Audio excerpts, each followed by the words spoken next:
Estamos aqui hoje com uma pessoa especial que vocês vêm pedindo há muito tempo. Nós fizemos uma entrevista primeiro com o Renato, depois nós fizemos uma entrevista com o Elton, com a Jaque, depois com o Elton e agora, como vocês pediram, mandaram um direct, mandaram mensagem para o suporte pedindo uma entrevista especial com ela que estava faltando. A sócia do GPS, de aluna a sócia. Estou aqui hoje e vou conversar com as pessoas que vocês têm muita curiosidade de conhecer um pouquinho mais da história. Estamos aqui com Tabita Camacho. Seja bem-vinda. Obrigada. Que super apresentação. Tava quase pensando quem é essa pessoa. Tudo Tabita bem? Camacho. Bom dia para vocês. Como vocês estão? Bom demais ter você por aqui nessa entrevista. A galera tem muita curiosidade de bastidores sobre você. É, né? Ah, sobre mim? Sobre Não é bastidores você. gerais? Então vamos nessa. Vamos nessa. E a gente vai conversar um pouquinho aqui com a Tabita. Eu tô aqui do meu lado eu tenho um suporte aqui da equipe.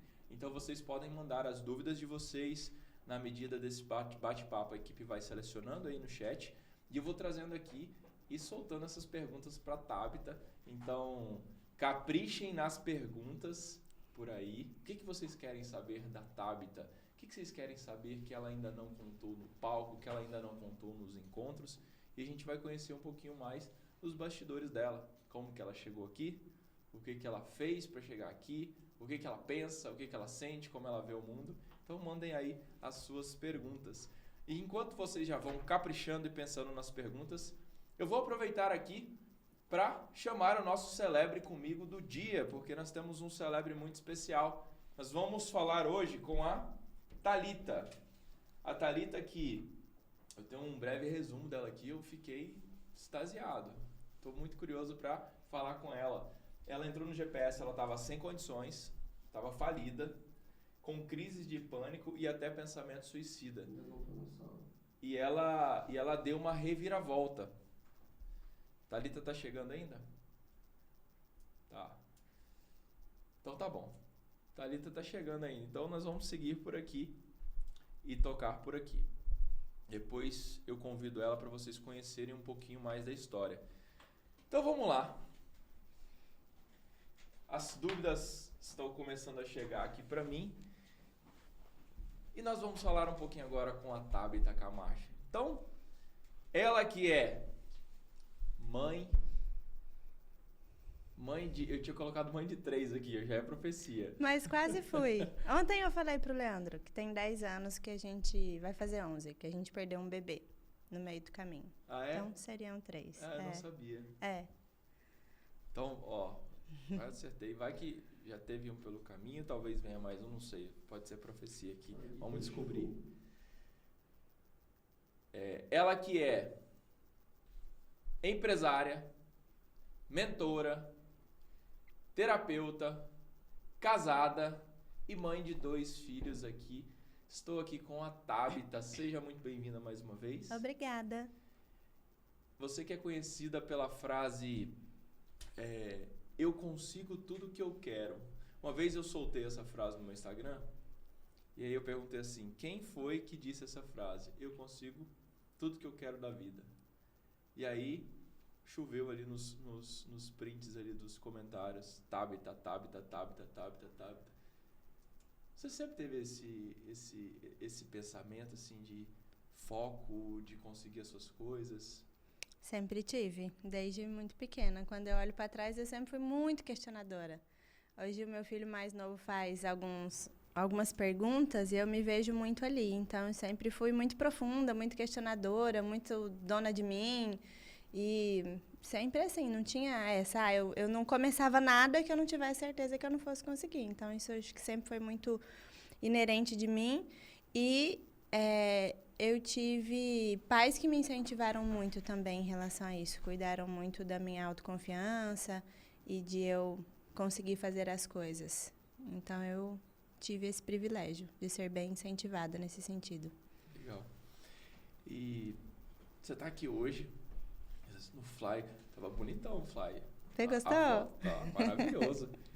Como é pra você olhar pra trás, tá aqui sentada nessa cadeira hoje, você acabou de fazer um encontro, a gente vai falar um pouco sobre isso, onde você influenciou, eu poderia falar centenas, mas não foi milhares de mulheres, milhares de famílias a partir dessas mulheres. Mas você está sentado nessa cadeira, você se imaginou estar aqui um dia? Já começou assim? Eu não sei se eu me imaginei. Eu passei por vários processos ao longo da vida em que, em alguns momentos, eu tive a certeza que eu faria ou estaria envolvida em coisas muito grandes. Momentos que eu decidi desistir disso, não queria mais saber, tinha até ranço. E momentos que hoje não é uma coisa assim que... Nossa, se eu não tiver isso, não tem sentido na vida. Hoje é uma coisa um pouco neutra para mim. Não é uma grande coisa, nem uma coisa sem importância. É um pouco neutra. Então, acho que vem desse meu processo de... eu preciso contribuir de alguma forma para eu não preciso fazer nada. E hoje é neutro. É como eu disse no encontro, eu sei que as pessoas encontrarão respostas e que elas terão suas vidas resolvidas. Isso independe de mim, porque vem da vontade delas de resolver. A questão é que tem algumas pessoas que têm mais facilidade para trazer isso de forma clara do que outras. Então, talvez eu, Elton, sejamos pessoas que possamos fazer isso ser mais rápido. Então, quando eu era muito jovem, eu imaginei. Então, eu tinha isso, eu era pequena, perguntar o que você queria ser. Eu queria ser professora e chefe. Né? Então, ser mãe, dona de casa, sempre foi muito isso, mas quando pensava em profissão era isso. Então, meio que deu certo, né? Então, hoje é uma questão neutra. Já imaginei, já desimaginei, mas fui fazendo e cheguei aqui. Massa demais. Eu te vi no palco ali e eu estava imaginando uma dúvida minha também. Eu tenho certeza que a galera tem essa dúvida. Você sempre se comunicou muito bem no palco, assim? Sempre teve essa facilidade, andando para um lado, para o outro, falando? Você desenvolveu isso num determinado momento? Ou desde pequeno você percebe isso? Como é que foi esse processo de desenvolver a sua comunicação? Quando eu era mais nova, eu era tímida. E aí... Meus pais, segundo eles, perceberam isso e fizeram um trabalho para que eu não fosse tão tímida, que eu estava ficando muito reprimida no sentido de não errar e tal. E tinha uma coisa que meu pai sempre falava, que quando eu ia conversar, eu abaixava os olhos, ele dizia, olha dentro do meu olho. Então, eu tenho muito esse costume, eu sempre olho para as pessoas, olho nos olhos dela e tudo mais. Não sei quando eu estou devagando aqui, né? E eu lembro de, na escola, eu sempre entender o que a professora dizia e entender o que os colegas queriam saber, e eu fazia esse meio de campo. Então, eu tinha um pouco dessa facilidade assim. E conforme eu fui crescendo, eu fui me envolvendo em grupos, comunidades, essas coisas. Então, eu ficava exercendo ali um papel de liderança e fui me desenvolvendo assim. Mas eu nunca fiz... nenhum tipo de preparação, ou curso, ou esse tipo de coisa. O que eu faço é muito no feeling. Então, eu só sinto e faço. Não existe uma preparação por trás. Acho que tudo na minha vida é isso. É a experiência das coisas que eu vivi e que eu fui desenvolvendo. Tem aqui na sua história, falando um pouquinho, você comentou sobre isso também nesse final de semana, que você casou cedo. Uhum. Como é que foi isso? Muito bom. Como é que foi a idade que você casou? Você casou com 20 e poucos? Tinha 2 meses e 15 dias que eu tinha feito 18 anos.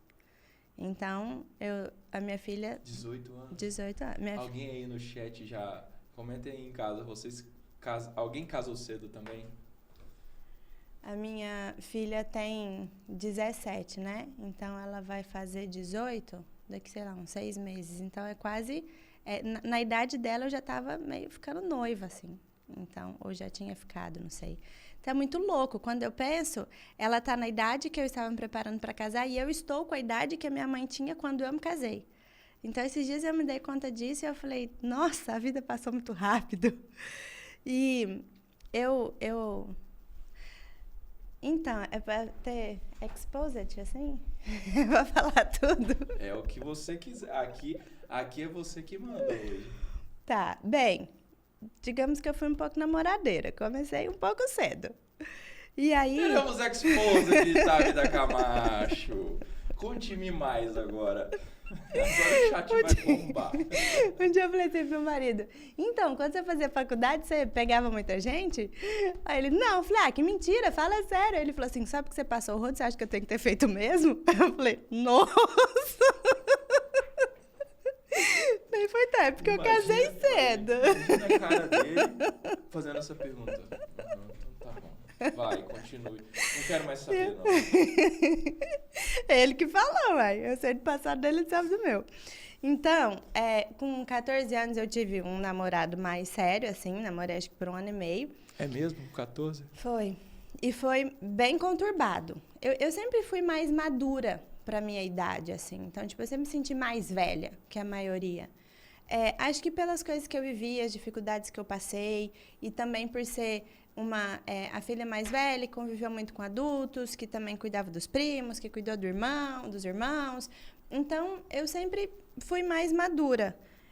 Quando eu olho, tipo, hoje, né? Eu vejo minha filha, as colegas dela, eu falo, nossa, toda geração vai ter essa sensação, né? Mas eu era mais madura que a maioria. E aí eu tive um namoro de 1 ano e meio, e foi um tanto quanto conturbado. E, principalmente o final, e aí eu me fiz prometi pra mim mesma que eu não iria mais namorar até eu casar. E eu me lembro que eu tava com uns 15 anos, lavando a louça na casa da minha tia, e ali eu fiquei pensando e fiz uma lista de como seria o homem que eu queria. Naquela época, eu tinha 15 anos, eu coloquei atributos físicos, não coloquei atributos comportamentais ou de índole, mas hoje eu entendo que eu sempre fiz essa busca, assim. Com 15 anos, você já fez uma lista que você queria em um homem? Sim. Aí ele tinha que ser muitas coisas. Ele tinha que ser branquinho, do cabelo escuro, usasse óculos, fosse canhoto, tivesse perna grossa e bunda grande. Que fosse canhoto também? Canhoto. E aí, eu fiz bem essa específica, lista, né, essa lista? E aí o Leandro gabaritou ela, né? Aí tocasse violino. Então, o Leandro tem tudo. Ele toca violino? Ele toca. É canhoto. E tem tudo. Beleza. E aí, eu fiz essa lista e fui viver. E aí, um dia, eu fiz uma viagem, eu morava em Uberlândia, fiz uma viagem para Campinas, e me falaram assim, lá tem um primo segundo, olha isso, olha aquilo e tal. Ele era igual a idade do Leandro, 8 anos mais velho que eu. Eu olhei e falei, não tem na minha lista, não é canhoto. Não toca violino, toca outra coisa. Não. Mas ainda fiquei com aquilo. E aí, um dia, eu encontrei o Leandro, e aí tinha um parente dele ali que era primo. E eu me aproximei para saber dessa história. Ele tinha acabado um namoro, a gente começou a conversar ali. E até então, eu não tinha olhado para ele com esse olhar. Mas hoje eu vejo que eu sempre busquei um homem que fosse muito executor. Então, que não fizesse grandes promessas, mas que tivesse grandes feitos. Então, o Leandro é esse homem. E aí eu soube depois, olha que louco, eu soube depois que ele gostou de mim a primeira vez que ele me viu. Ele tinha uma carta falando isso, e que ele soube que eu ia ser a mulher da vida dele. E o meu namorado anterior era amigo dele. E ele achava que, como eles eram muito diferentes, eu nunca ia gostar dele. E aí depois eu soube que quem escrevia as cartas que eu recebia do namorado anterior era ele. Ah, você tá brincando. Ou seja, eu era apaixonada pelo Leandro antes de conversar com ele. E isso aí, tá parecendo... dá um filme, né? Não, peraí, gente. Vocês estão entendendo o que ela falou? O cara escrevia as cartas para um outro primo dele, ela lia, mas quem escrevia as cartas já era ele. Era. E aí eles sempre soube que eu ia ser a mulher da vida dele. Aí ele tava uma vez, eu falo isso, o Leandro é mineiro, então ele é tipo come quieto. E aí ele tava namorando uma menina conversando com a outra. Aí um dia que eu falei, larga de ser... Ou escolhe. E diz ele que queria falar que queria eu. Mas o namorado tava do lado, ele não falou. Mas, enfim. E aí eu pegava... Aí, às vezes eu tava nos lugares e Leandro me elogiava. Eu peguei, uma vez a gente saiu, meio de casal, e eu peguei ele me olhando pelo retrovisor, porque eu estava sentada atrás com o namorado. Então, tinha essas coisas, assim, que me chamavam a atenção, mas passava batido, eu era muito nova e tal. E aí, quando a gente começou a conversar, eu falei pra ele, ó, eu não vou namorar não, porque eu tô decidida que eu só vou namorar quando eu for casar. Então, eu não vou namorar. E aí, foi indo, ele foi gabaritando minha lista, né? Já gabaritou, foi me conquistando e foi. E aí, eu tinha comigo que eu não queria ser essa pessoa que noivava e ficava 5 anos noiva. Noivou, tem que casar. Então, por isso, foi tudo muito rápido. E aí, então, eu comecei a namorar ele com 16. Quando eu fiz 18, a gente casou. Vai fazer 20 anos. Cara, que história... Essa história dá um filme mesmo. Né? Nessa jornada, tem uma galera perguntando sobre relacionamento aqui agora, da tribo. A Adriana perguntou, Tabita, como que o Leandro chegou na sua vida? Como vocês se conheceram? Ó, tá explicado aqui. Já... Vocês tiveram algum desafio nesse namoro que você pensou assim, cara, teve uma hora que você falou, não, ele realmente é o homem pra minha vida? Ou teve uma hora que você falou, acho que esse cara aqui tá... Tá, tiveram alguns momentos, eu já contei isso no meu Instagram. Quando a gente começou a conversar, as ex-namoradas começaram a aparecer. Por isso que eu falo que eu conheço todas. E aí eu falei, eu não fico nessa briga. Ou eu sou importante ou eu não sou importante. Então a gente estava num lugar uma vez, chegou essa ex-namorada querendo entregar um livro. Do jeito que eu estava, eu fui embora. Eu jamais iria esperar para ver o que ele ia decidir. Aí, tá. Mas a gente estava começando a conversar. E teve uma vez que eu percebi que era uma questão de insegurança dele. Ele chegou em casa, a gente já namorando, e ele ficou elogiando, dizendo que as mulheres de onde ele trabalhava, como elas eram, que os caras falavam e tal. Eu olhei aquilo e falei, tá certo. Falei, o que você tem é isso aqui. Se você não tiver satisfeita, a porta é aquela ali. Pode ir embora, não precisa voltar mais, não. Nunca mais falou. Então, tiveram esses 2 pontos. Então, eu sempre me valorizei e mostrei como eu devia ser tratada, embora ele sempre me tratou muito bem. E acho que ele teve um desafio, porque ele me dava muitos presentes. Então, o Leandro já trabalhava, ele já tinha uma condição, ele era 8 anos mais velho que eu, e ele me dava presentes caros. Então, ele me dava celular, bota de couro, não sei o quê, tipo, e eu devolvia. E eu falava, você tá querendo me comprar? Não vai me comprar. Então, tipo, Você devolvia o presente? Eu devolvia. Tipo, eu assustei, eu não estava esperando isso, eu não estava preparada. E aí eu devolvia, aí ele me explicava que não era bem assim, não sei o que e tal, e eu fui aceitando aos poucos. Então, eu coloquei esse limite e ele teve esse desafio de lidar com essa minha braveza. Assim, e um pouco antes de casar, eu fui entendendo, eu sempre soube qual era a responsabilidade de se casar, né? Mas eu fui ficando meio apavorada, eu quis desistir. Pouco tempo antes, assim, entrei em desespero, não sabia se eu queria mais, mas aí depois eu me tranquilizei e foi isso. Por essa resposta que você deu para ele, assim, dá para perceber que você aparenta, e eu vejo isso também, você tem força, né? Você tem posicionamento. E a Cíntia mandou uma pergunta aqui, ó, Tabita, como uma mulher forte pode ser feminina? É deixar esse homem te liderar, né? Então, não é porque eu tenho um posicionamento firme, e às vezes eu sou um pouco, né? Vocês ficam me zoando que eu sou grossa, não, eu sou firme e prática. Não, no evento você foi super docíssima. Quando me fazem uma pergunta, né? Mas tem muito a ver isso. Por exemplo, a gente tá vendo uma casa. E aí eu gostei muito dessa casa, eu já tinha gostado dela, e aí o Leandro tá negociando e veio me perguntar, essa casa mesmo que você quer? Eu falei, é essa casa que eu quero. E ele, então tá. Ele tá negociando e tal, mas podia ser que não desse certo, ainda tá dando, por causa de algumas coisas ali que a mulher pediu. Nesse momento, eu quero a casa, só que eu preciso confiar na decisão dele. E ele fala, é isso que você quer? Vou decidir. Se ele decidir que não é o melhor custo-benefício pra gente, eu vou falar, ok, eu vou aceitar, porque eu estou sob a liderança dele. Então, a mulher que tem essa força, ela precisa uma vez eu falei isso, e não assustem, gente. Quando a mulher, tipo, ela é muito assim, ela precisa de um homem que fala mais alto que ela, que manda ela calar a boca. Bem no bom sentido. Bem no bom sentido, entenda. Um homem que puxa as rédeas ali. Então, se eu tivesse com um homem que não se posiciona nunca, ou que não fala o que quer, eu provavelmente passaria por cima dele. Então, aí fica esse conflito do tipo de você se conter demais a partir daquilo que é a sua natureza, e aí fica complicado. Então, realmente você precisa achar esse meio do caminho, mas a mulher que se sente assim, ela precisa se sentir segura na liderança desse homem, senão vai ficar mais difícil mesmo. Responde a pergunta? Responde. O pessoal tá querendo saber um pouquinho sobre o seu passado agora. Eu fui falar que ele foi um pouco sujo? Como é que você, falando em passado, é uma pergunta que fica no ar aqui da galera. Como é que você apareceu aqui no GPS? Eu lembro que você, na época, veio para o Corpo Explica, né? Como é que foi essa trajetória de chegar aqui? É bem legal, assim. Você sempre foi rica? Não. Quando eu era pequena, a gente vivia muitos altos e baixos. Então, meu pai, ele tinha muito dinheiro e a gente não tinha nada, que é a história que ele viveu também. Então, voltando um pouquinho atrás, eu acho que isso é importante. Então, eu venho de uma família muito ambiciosa, mas com pouca permissão para manter o dinheiro.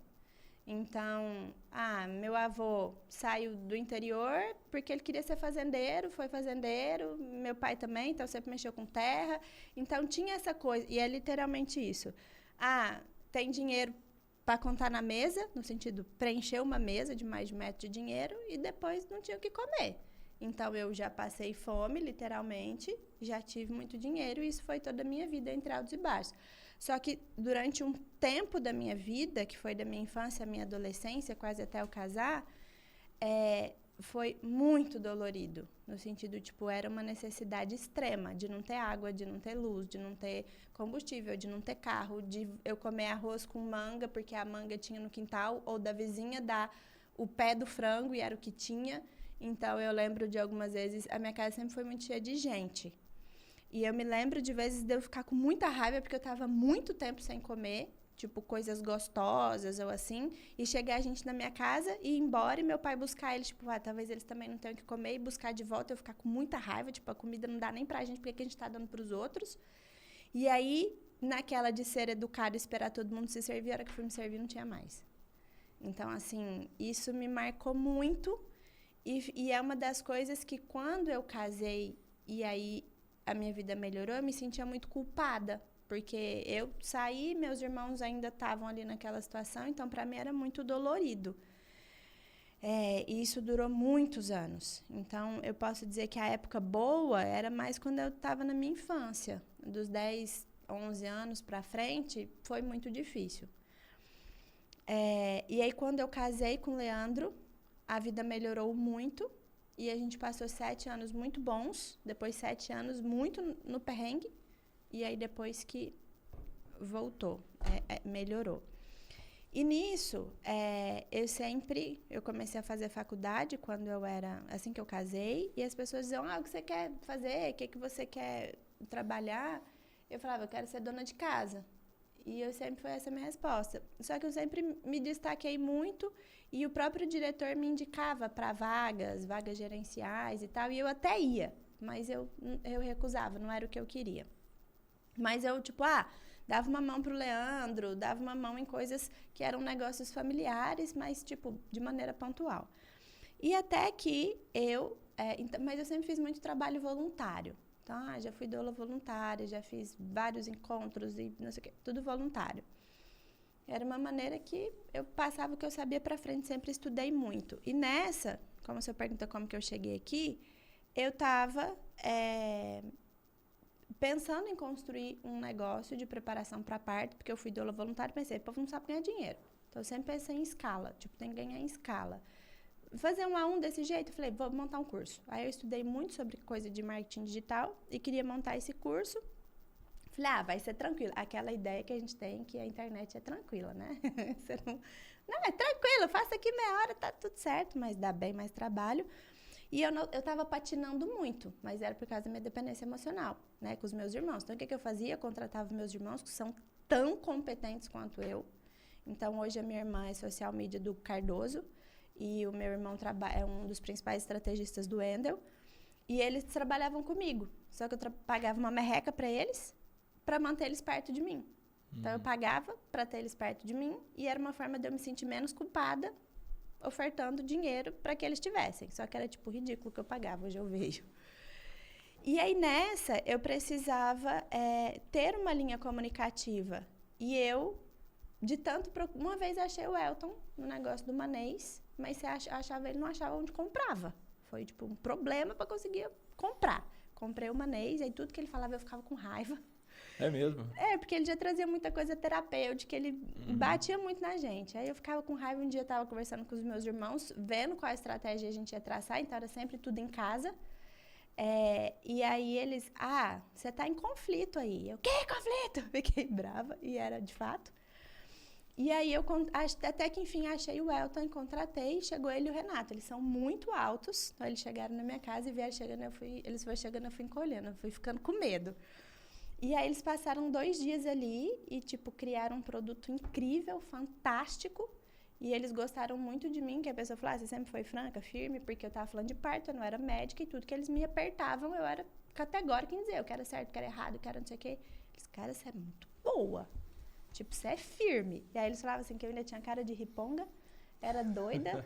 E aí na época eu ainda falava palavrão, olha, essa mistura é muito legal, vai bombar. Isso vai pra vira livro, vira coisa de televisão. Tinha tudo para dar certo. Tudo. O nome era fantástico, a promessa era fantástica, tudo. Quando eu mandei o primeiro vídeo, o Renato é uma pessoa que não elogia. E por isso eu me sinto muito lisonjeada, porque eu sempre recebo elogios dele, mas dizem que ele não elogia. Verdade. Mandei o primeiro. Dizem que é verdade isso. Mandei o primeiro vídeo para ele e ele super elogiou. Então, tipo, tava perfeito. Nós éramos muito competentes no que a gente fazia. Então, nós éramos muito bons. Ficou perfeito, muito lindo. E eu não conseguia lançar. E aí eles pegaram e iam lançar a última fábrica do Manês, porque eles estavam fazendo o Corpo Explica. Quando eles foram fazer lá o Poder de Parir, eu falei sobre memória celular, e o Elton ficava falando, me fale sobre isso, o que você sabe? Eu falei tudo que sabia, ele quer mais. Aí eu falei, eu só sei até aqui. Aí foi quando ele me contou da ideia do Corpo Explica. Ele já estava pensando em criar o Corpo Explica. Eles já estavam criando, ele me contou, e aí foi muito emocionante que eles me deram um bastão de todo o rolo que a gente tinha feito, e o Elton me disse, faça isso para que existam menos esquizoides como eu no mundo. E, tipo, ele falou todo emotivo e tal, então era uma coisa que realmente tinha o poder de fazer a diferença, porque a gente falava do verdadeiro amor, do verdadeiro empoderamento feminino e tudo mais, então era muito gostoso, muito bonito. E aí eu não lancei, apesar de ter tudo para lançar, e eu chamei eles de volta porque eles iam encerrar a fábrica 1 ano depois, para fazer um próximo negócio voltado a famílias. E aí eles acabaram comigo, né? Que eu tava brincando de empreender, que eu tava gastando dinheiro do meu marido, porque que eu tava fazendo isso. Aí a gente entendeu a dinâmica. Então aí já tava com o Corpo Explica, já ia começar a imersão. Ali você já tava percebendo essa dinâmica de dependência emocional, que é aquela história que você falou com seus irmãos ali. Isso. Eu sabia, mas eu ignorava. O ponto cego, né? Então, você cria, você alimenta, você ignora. Meu marido sabia e também ignorava. O que ele fazia? Ele fazia para me agradar. E aí, tipo, ele sempre gostou muito da minha família e tal, então era para me agradar, manter por perto. E aí, nessa Isso conversa... porque quem tá em casa, como talvez está passando por coisas desse tipo também, tipo, tá alimentando coisas ali, puxando irmão, puxando sobrinho, puxando não sei o quê. Isso gerava outros conflitos no casamento e algum outro lugar para você? Gerava, porque essa era a interferência que a minha família exercia. E a família dele exercia outra interferência. E aí, por vezes, eu cobrava a interferência da família dele. Só que aí, o que eu fazia? Eu cobrava e tirava o pé, porque eu tinha interferência da minha, eu não tinha legitimidade emocional para cobrar. Caraca! Então, eu e o Leandro brigamos poucas vezes na vida, mas todas as vezes que nós brigamos tinha a ver com as nossas famílias. Ou seja, virava uma zona, né? Eu te cobro até aqui, mas como eu sei que eu tô com o rabo preso do lado de cá, Então eu não vou te cobrar tanto. E você também me cobra até aqui, mas não me cobra tanto. Exatamente. Então a gente ficava naquela dívida emocional com eles e um com o outro. E aí isso gerava conflitos. Então, às vezes, eu exigia certo posicionamento dele e, não sei, tem que perguntar o que ele pensava, mas eu acho que no fundo era isso, né? De eu estar do outro lado também segurando essa corda. E aí, quando eles chamaram para conversar, eles foram chamando. Chamou só eu, chamou só minha irmã, só meu irmão, só o Leandro, para entender toda a dinâmica. E perguntaram para o Leandro se ele, toda vez que o negócio dele ia avançar, dava um problema. O dele. E aí eles falaram assim, se ele queria dizer não para as pessoas e parar de dar dinheiro. Esse era o ponto. E aí ficou... E aí, aquele dia, eles acabaram com o negócio. Falei, esse negócio acabou. Aí foi engraçado. Falei, esse negócio acabou. O quadro caiu da parede, com o nome. Tipo, foi muito literal, louco. Caiu mesmo? Literal, caiu. E aí foi, nossa, foi uma coisa. Tipo, choramos horrores e tal. Eles, não, nós não vamos fazer essa consultoria. Esse negócio acabou e tal. E aí foi interessante. Quando o Leandro falou não, e aí parou de dar errado o negócio dele. Tipo, ele sempre batia num teto. Quando parou de dar errado, ele trocou de carro. Tipo, pagou à vista, não sei o quê. Então, a gente já tinha melhorado de vida, mas aí foi esse alavancar significativo.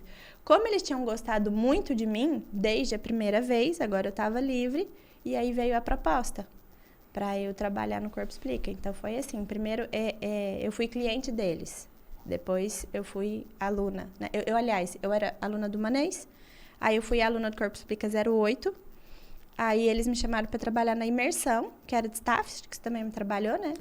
Era um trabalho voluntário e eles gostaram demais do meu trabalho e me chamaram para vir. E aí vem a coerência, né? Porque falaram assim, a gente estava em Atibaia, vai para São José que a gente quer conversar. E ficaram insistindo, você vai? E eu falei, eu tenho que falar com meu marido, você vai? Falei, então, eu preciso da resposta do meu marido, não tem como eu dizer que eu vou, eu preciso da resposta dele. Aí eles se olharam e falaram, boa, acho que eles me contrataram naquela hora, entendeu? Boa, tipo, coerente mesmo. E aí meu marido aceitou, a gente veio, eles fizeram a proposta. E aí a gente veio. Financeiramente, como eu já estava com a vida estável, não compensava, tipo, eu vim porque eu queria me experimentar, eu nunca tinha trabalhado fora. Queria viver essa experiência e vim fugida, né? Sensacional. Daí você veio, começou a fazer um trabalho dentro do Corpo Explica ali. Foi. E como é que foi essa transição? Corpo Explica, GPS, a aluna mais bem destacada, como o Elton diz, para sócia. Como é que aconteceu essa transição? O que você percebe que aconteceu ali dentro? O que você aprendeu? O que você viveu? O que de experiência você traz disso tudo? Uma vez a gente conversou, né? Eu te contei uma parte dessa história e eu sempre vou me lembrar da reação que você teve. Ramon acha que eu tenho cara de sonsa. Nunca achou que eu fosse tão estratégica. Um outro momento. Não achei que você fosse tão estratégica. Então o que acontece? Quando as mulheres, a gente fala do valor das mulheres e da importância, muitas vezes fala, eu vou só aconselhar, eu vou só fazer, eu vou só aconselhar, vou estar só na retaguarda. E quando você entende o poder de persuasão que você tem como mulher, quando você usa a sua sabedoria, quando eu digo que eu consigo qualquer coisa, eu não dou ponto sem nó. Tudo que eu faço, eu tenho um plano, uma estratégia, um objetivo final. Então, eu sei o que eu vou falar, com quem eu vou falar, qual tom eu vou falar, em qual momento eu vou falar, para que eu consiga que as pessoas façam o que eu quero. Entende? E aí agora mesmo vem, né? Isso não é manipular? Isso é você usar o que você tem na mão para conseguir o que você quer. Então, quando você acha que você, como mulher, você vai conseguir a coisa no grito, no poder e na força, você vai se cansar. Você tem que ter um plano e uma estratégia. E assim eu fiz. Então, eu falei que lá, quando eu era pequena, eu liderava meus primos, eu não sei o que e tal. Então, o que eu queria ser? Chefe e professora. E eu sempre vi muito esse movimento na minha casa, de negócios, de dinheiro, quando eu era pequena e tal. E Leandro, apesar de não... Como eu sempre digo que ele é muito calado, mas ele é muito executor. Então, ele não é o tipo de pessoa que vai falar... Ele não fica falando o que ele vai fazer, ele te traz o resultado. Então, ele sempre gostou de bons carros, bons aparelhos tecnológicos, assim, embora ele não fale muito. Então, sempre essa foi essa vida que eu vivi no sentido de ter contato com a ambição. E quando eu cheguei no Corpo Explica, eu fiquei muito impressionada. Eu que fiz administração, então sempre adorei o mundo dos negócios. Embora ficar em casa para mim era muito importante, então eu namorava de longe. Eu vivia isso pelo Leandro, de ouvir meu pai falar, meu sogro também é empreendedor. E aí, quando eu cheguei, eu vi a união do mundo dos negócios com o desenvolvimento humano. E eu fiquei tipo, cara, que incrível. Isso aqui é melhor do que eu achei que era. Eu fiquei, assim, impressionada real com a organização. E olha que nem era o que a gente tem hoje. Então, eu falei... Aí eu fiz as contas. Aí eu falei, bom, isso aqui está faturando mais ou menos tanto, isso aqui vale tanto. Falei, se eu puser tanto, eu acho que eu consigo pegar um pedaço desse bolo. E eu pensei, eu tenho esse dinheiro, vou fazer uma oferta. E foi o que eu fiz. Aí eu cheguei na sala do Elton, que era a pessoa que eu tinha mais acesso na época, e cheguei e falei, como que eu faço para ser sócia? Peguei ele foi no supetão, foi como eu dei conta de falar. Na lata, cara, na lata. Na lata, com uma semana de casa. É que ninguém sabe o que calado quer, né? Então eu fui e falei, e ele disse, não tenho a resposta, mas gostei da pergunta. Você que está em casa, ó, criando expectativa daquela pessoa, será que eu vou ser sócio? Será que eu não vou ser no relacionamento? Aqui está um exemplo que a Tabita trouxe. Ela não criou expectativa. Não sei se essa é a forma que talvez você vai fazer em casa, porque essa aqui foi na lata. Como é que eu faço para ser sócia? Mas daqui é um grande exemplo de diferença entre expectativa e intenção. E aí? Mas é importante. Muitas vezes a gente fala isso e as pessoas começam no direct a gente, eu quero ser sua sócia, eu quero ser sócia. Só que eu não saí do nada. Eu já tinha provado o meu valor inúmeras vezes. Perfeito. Então, eles tinham visto... Desde o começo, a minha coerência. Tinham visto que eu era firme. Tinham visto que eu defendia uma ideia, que eu era boa para argumentar. Tinham visto que, quando eu fui colocada diante de um desafio absolutamente difícil, que foi tirar o vínculo com os meus irmãos, eu fiz o que era preciso em prol da minha família. Perfeito. E aí, eu fui na imersão e dei o meu máximo. Eu sempre trabalhei dentro do Corpo Explica, desde a imersão, como se aquilo fosse meu. Sempre. Eu nunca fui uma funcionária. Eu sempre dei o meu melhor. Então, eles já tinham visto o meu nível de comprometimento. Eles já tinham visto que eu era coerente quando eu disse, eu preciso perguntar para o meu marido e eu só irei se ele disser que a gente vai. E, quando eu faço a proposta, eu já mostrei o meu valor aqui várias vezes. Quando eu faço a pergunta, eu já mostrei o meu valor aqui várias vezes. Então, o que eu fiz? Ele falou, os outros sócios também precisam saber. Ele falou alguma coisa assim. E aí, eu falei, beleza, eu já tenho um plano. Eu já tenho um argumento para criar um plano. Então, veja que eu fiz as contas, pensei, eu acho que eu tenho esse dinheiro. Então, eu consigo colocar e consigo entrar de sócia. E fiz as contas. Teve uma coisa que eu fazia, né? Que eu te contei, eu fazia. Então, eu tinha um intuito. Ninguém sabia do meu intuito, só o Elton sabia. Uhum. Embora, desde que eu cheguei, as pessoas falavam que eu ia ser sócia. Os funcionários. Desde que eu cheguei. Eles falavam, daqui um pouco é você nessa cadeira, daqui um pouco... E quando me perguntaram no que você é boa, porque eu vim para trabalhar sem saber o que eu ia fazer. Eu falei, eu sou boa para ensinar. Não sei mais o que eu sou boa para ensinar. Beleza. E aí, o que eu fazia? Eu montei um plano e fui falar com cada um dos sócios. Então, com quem era mais emocional, eu achei um momento emocional para falar sobre isso. Para quem era estratégico, eu falei de forma estratégica. Então, eu chamei o Renato para um café. E quando a gente chegou lá, eu disse, eu quero saber o que você está achando do meu trabalho. Ou seja, eu precisava ouvir dele primeiro. E aí, agora eu vou abrir um parêntese e uma licença poética para falar palavrão. E ele disse, do caralho, do caralho, do caralho, do caralho. Quantos caralhos você quiser colocar aí? Isso é foda. Aí já tem o que eu preciso. Ele falou, eu quero saber como é que faz para te replicar. Falei, boa. Aí conversamos e tudo mais. E depois eu falei, então, eu te chamei para conversar, porque eu quero ser sócia e quero saber o que eu preciso fazer para ser sócia. Aí ele falou, me apresente resultados. Aí eu fiquei nem maluca. Tudo que aparecia, eu achava uma solução. E aí eu lembro uma vez de uma reunião que estava eu, Jaque e Renato, no Zoom, estava na pandemia, e eu estava defendendo uma ideia que a gente tinha que criar, o que virou depois a banca dos analistas, eu acho, ou... Não era a banca, era um outro tipo de treinamento. E não era o momento. E eu defendia aquela ideia, eu trazia número, e eu falava, e eu não sei o quê. Um dia ele falou assim, cala a boca, deixa eu falar. O Elton às vezes também falava, cala a boca, inferno. Então, do tipo, Tá. Aí eu falei. Aí o Renato, ele é muito bom em argumentação. Ele foi lá e desfez todas as minhas argumentações. Ele, quer mais? Falei, acabou. Não tenho mais. Você venceu. Então, eu sempre trouxe muita solução porque eu tinha um objetivo. E aí, uma vez o Renato foi... Então, eu sempre... Nunca dei... Como eu falei, nunca dou ponto sem nó. Essa que eu falei, a expressão. E aí, o que acontece? O Renato uma vez falou, você precisa subir o nível do que é estético. As suas aulas são incríveis, mas você está dando aula no seu quarto, você não sei o que, você precisa subir. Por que você nunca me pediu um equipamento? Porque eu falei, eu não sabia que eu podia. Então, você tem que pedir, você tem que falar do que você precisa. É um tablet, é uma câmera, o que você precisa? Você precisa me falar.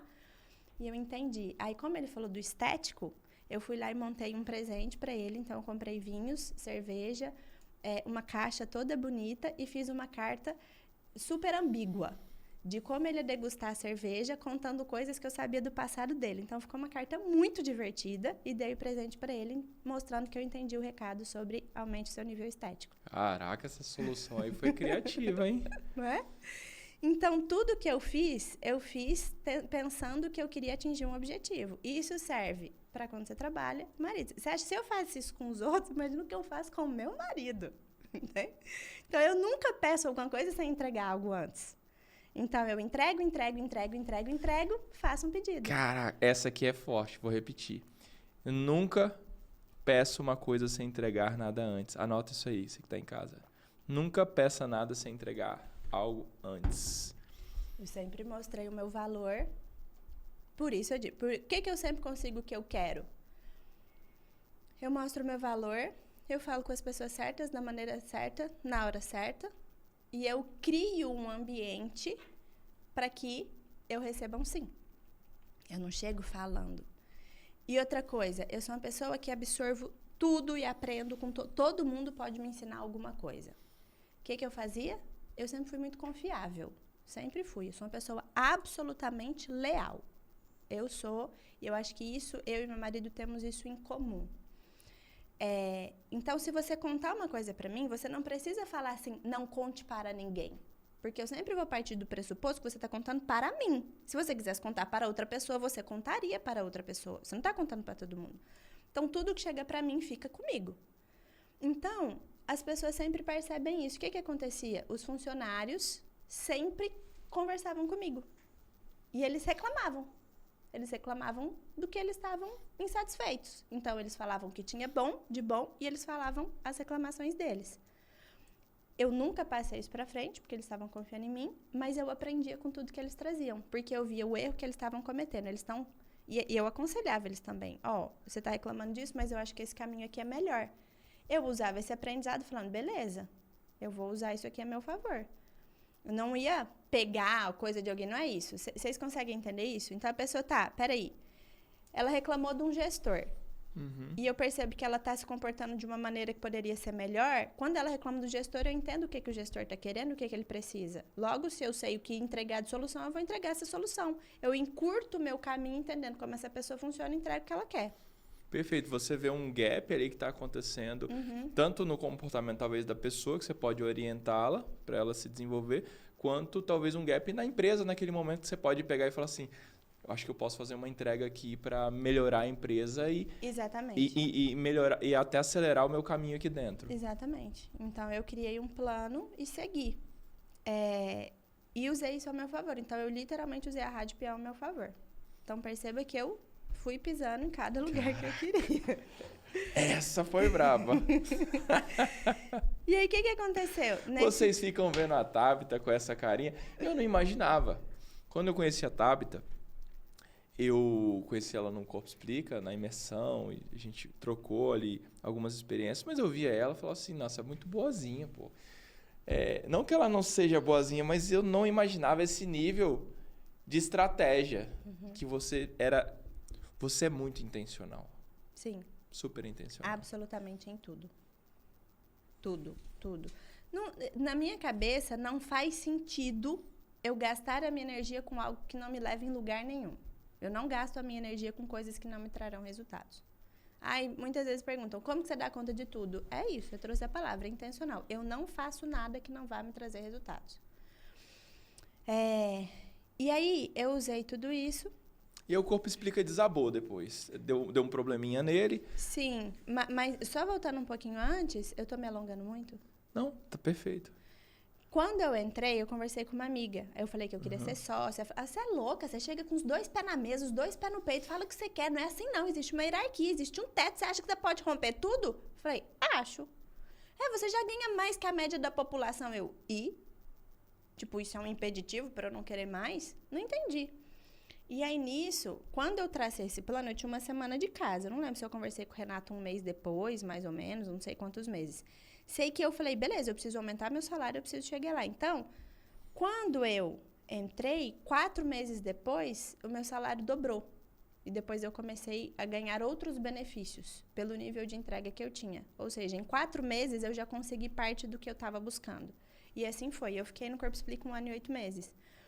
Quando eu decidi sair, eu vi o que eu fiz. Eu fui muito intensa nesse objetivo. Não sabia quando ele ia acontecer, se ele ia acontecer. Não tinha vindo nenhuma proposta, mas veio a pandemia e eu fiquei, e tinha as minhas questões emocionais, ainda de dependência emocional, então eu me mantive ocupada para não ter que dizer não para as pessoas. Eu dizia, eu estou ocupada. As pessoas que não eram da minha casa, né? A família que ficou em outros lugares. Então, eu estava fazendo a coisa pelos motivos errados, uma fração dela era pelos motivos errados. E aí, então, por isso eu decidi sair. E eu acho que foi extremamente importante porque eu passei por todos os caminhos. Eu me dediquei à minha família por 13, 14 anos, totalmente. Eu comecei a trabalhar fora, dei meu máximo, fui além do meu limite, precisava dessa pausa para eu poder me reorganizar e entender o que eu queria. Então, eu saí de lá e aí eu anunciei que eu ia sair em junho, mas eu saí só em setembro, porque eu queria terminar todas as minhas entregas. E ainda peguei responsabilidade de outras pessoas que estavam saindo também. Então, ficou bem pesado para mim nessa época. Por isso, eu tive Covid, pouco tempo antes de sair. Então, eu saí em setembro, em agosto eu tive Covid e acabei não conseguindo fazer parte das minhas entregas. E aí então eu saí e aí depois teve o problema, né? E aí Elton tinha feito uma proposta para eu assumir o lugar dele. E aí, tipo, eu não queria. E aí ele disse, não faça por mim, faça por você. E eu falei, então minha resposta é não. E aí depois veio a ideia do GPS. Ou seja, você chegou a negar ainda uma posição porque Sim. Não estava coerente para você lá atrás? E eu não queria, tipo, eu achei que ia ser pesado para mim e não quis. E aí depois a gente continuou conversando, a gente ficou muito ali no apoio dele em todo o processo. E aí depois veio essa ideia de GPS. E aí isso conversou muito comigo. Mas ainda assim eu fiquei muito em conflito por um tempo. Você pensou em quase não aceitar alguma vez? Pensei várias vezes. Ele me perguntou, ele falou, me dá um prazo. Eu achei que ele me dá um prazo de 3 semanas. Ele me deu 3 dias. E aí a minha conta foi, eu acho que eu não quero. Mas se eu disser não, não tem como eu mudar de ideia. Se eu disser sim, eu posso mudar de ideia depois. Então, eu disse sim para eu descobrir se eu queria no processo. Então, eu só fui ter certeza que eu queria um tempo atrás. Eu fiquei o processo ainda não sabendo se eu queria estar aqui. Você entrou, deixa eu testar esse lugar aqui, essa oportunidade aqui. Então, foi isso. Que loucura. E foi difícil, porque no começo, a gente estava estruturando e eu não tinha expertise para isso. Eu nunca tinha vivido assim. E aqui, Renato, Elton, Jaque, eles têm, como vocês viram, né, um modelo de 180 dias. Eu não tinha uma experiência vivencial. Eu sabia que aquilo existia, mas eu não tinha vivido. Então, eu tinha a sensação de que eu não tinha chão, eu não tinha onde agarrar, eu me sentia absolutamente insegura em tudo que eu ia fazer. Então, eu sou uma pessoa autoconfiante, mas parecia que nada que eu fazia estava certo. Então, isso para mim é muito dolorido. Muito dolorido. Eu aceito errar, mas errar muito é muito difícil para mim. Então, eu tinha muitas coisas na minha vida que estavam sem controle. Eu tinha acabado de me mudar, eu tinha aceitado a proposta, eu não sabia o que eu estava fazendo, eu não sabia o que era. No fundo, eu acho que a gente tem uma relação de parceria, todos nós, muito forte, de muita lealdade. E eu ficava pensando, outra coisa que eu sofri, a gente sabe ser amigo. Eu não sei se a gente sabe ser sócio. A gente trabalhou no mesmo lugar, mas a gente nunca tinha trabalhado junto. A gente nunca tinha trabalhado nessa dinâmica. A gente era de setores diferentes. Então, foram muitos desafios. E eu fiz isso, pensando em ser intencional e estratégica. Eu pensei, se a oportunidade passar, eu posso me arrepender. E é melhor eu dizer sim, e eu posso desistir no meio do caminho. Então, foi esse o pensamento que eu tive. Foi longo, hein? Sensacional. Então, uma pergunta aqui do Anselmo. Tabita, antes de você ter sucesso, você tinha dependência emocional? Você tinha medo? Como foi sua virada de chave pessoal? O que você teve que fazer para se blindar? Tá. Só para entender, o que você está chamando de sucesso? Responde aí para mim.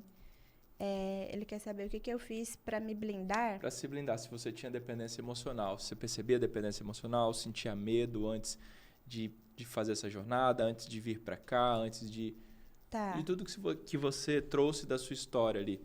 Tá. Depois me fala o que ele está chamando de sucesso para entender. Se é, tipo, ser uma pessoa pública, por exemplo. Eu fui uma pessoa com muita dependência emocional. O que eu sofri muito quando eu entrei no Corpo Explica? Porque toda a vida que o meu pai vendeu para mim, no sentido de como a vida poderia ser incrível, como ela poderia ser rica, como não sei o quê, eu estava vivendo e não era com ele. Isso me causava profunda dor. Eu achava que eu estava traindo, tipo, era muito difícil para mim. Então, racionalmente eu entendia, mas emocionalmente foi muito difícil.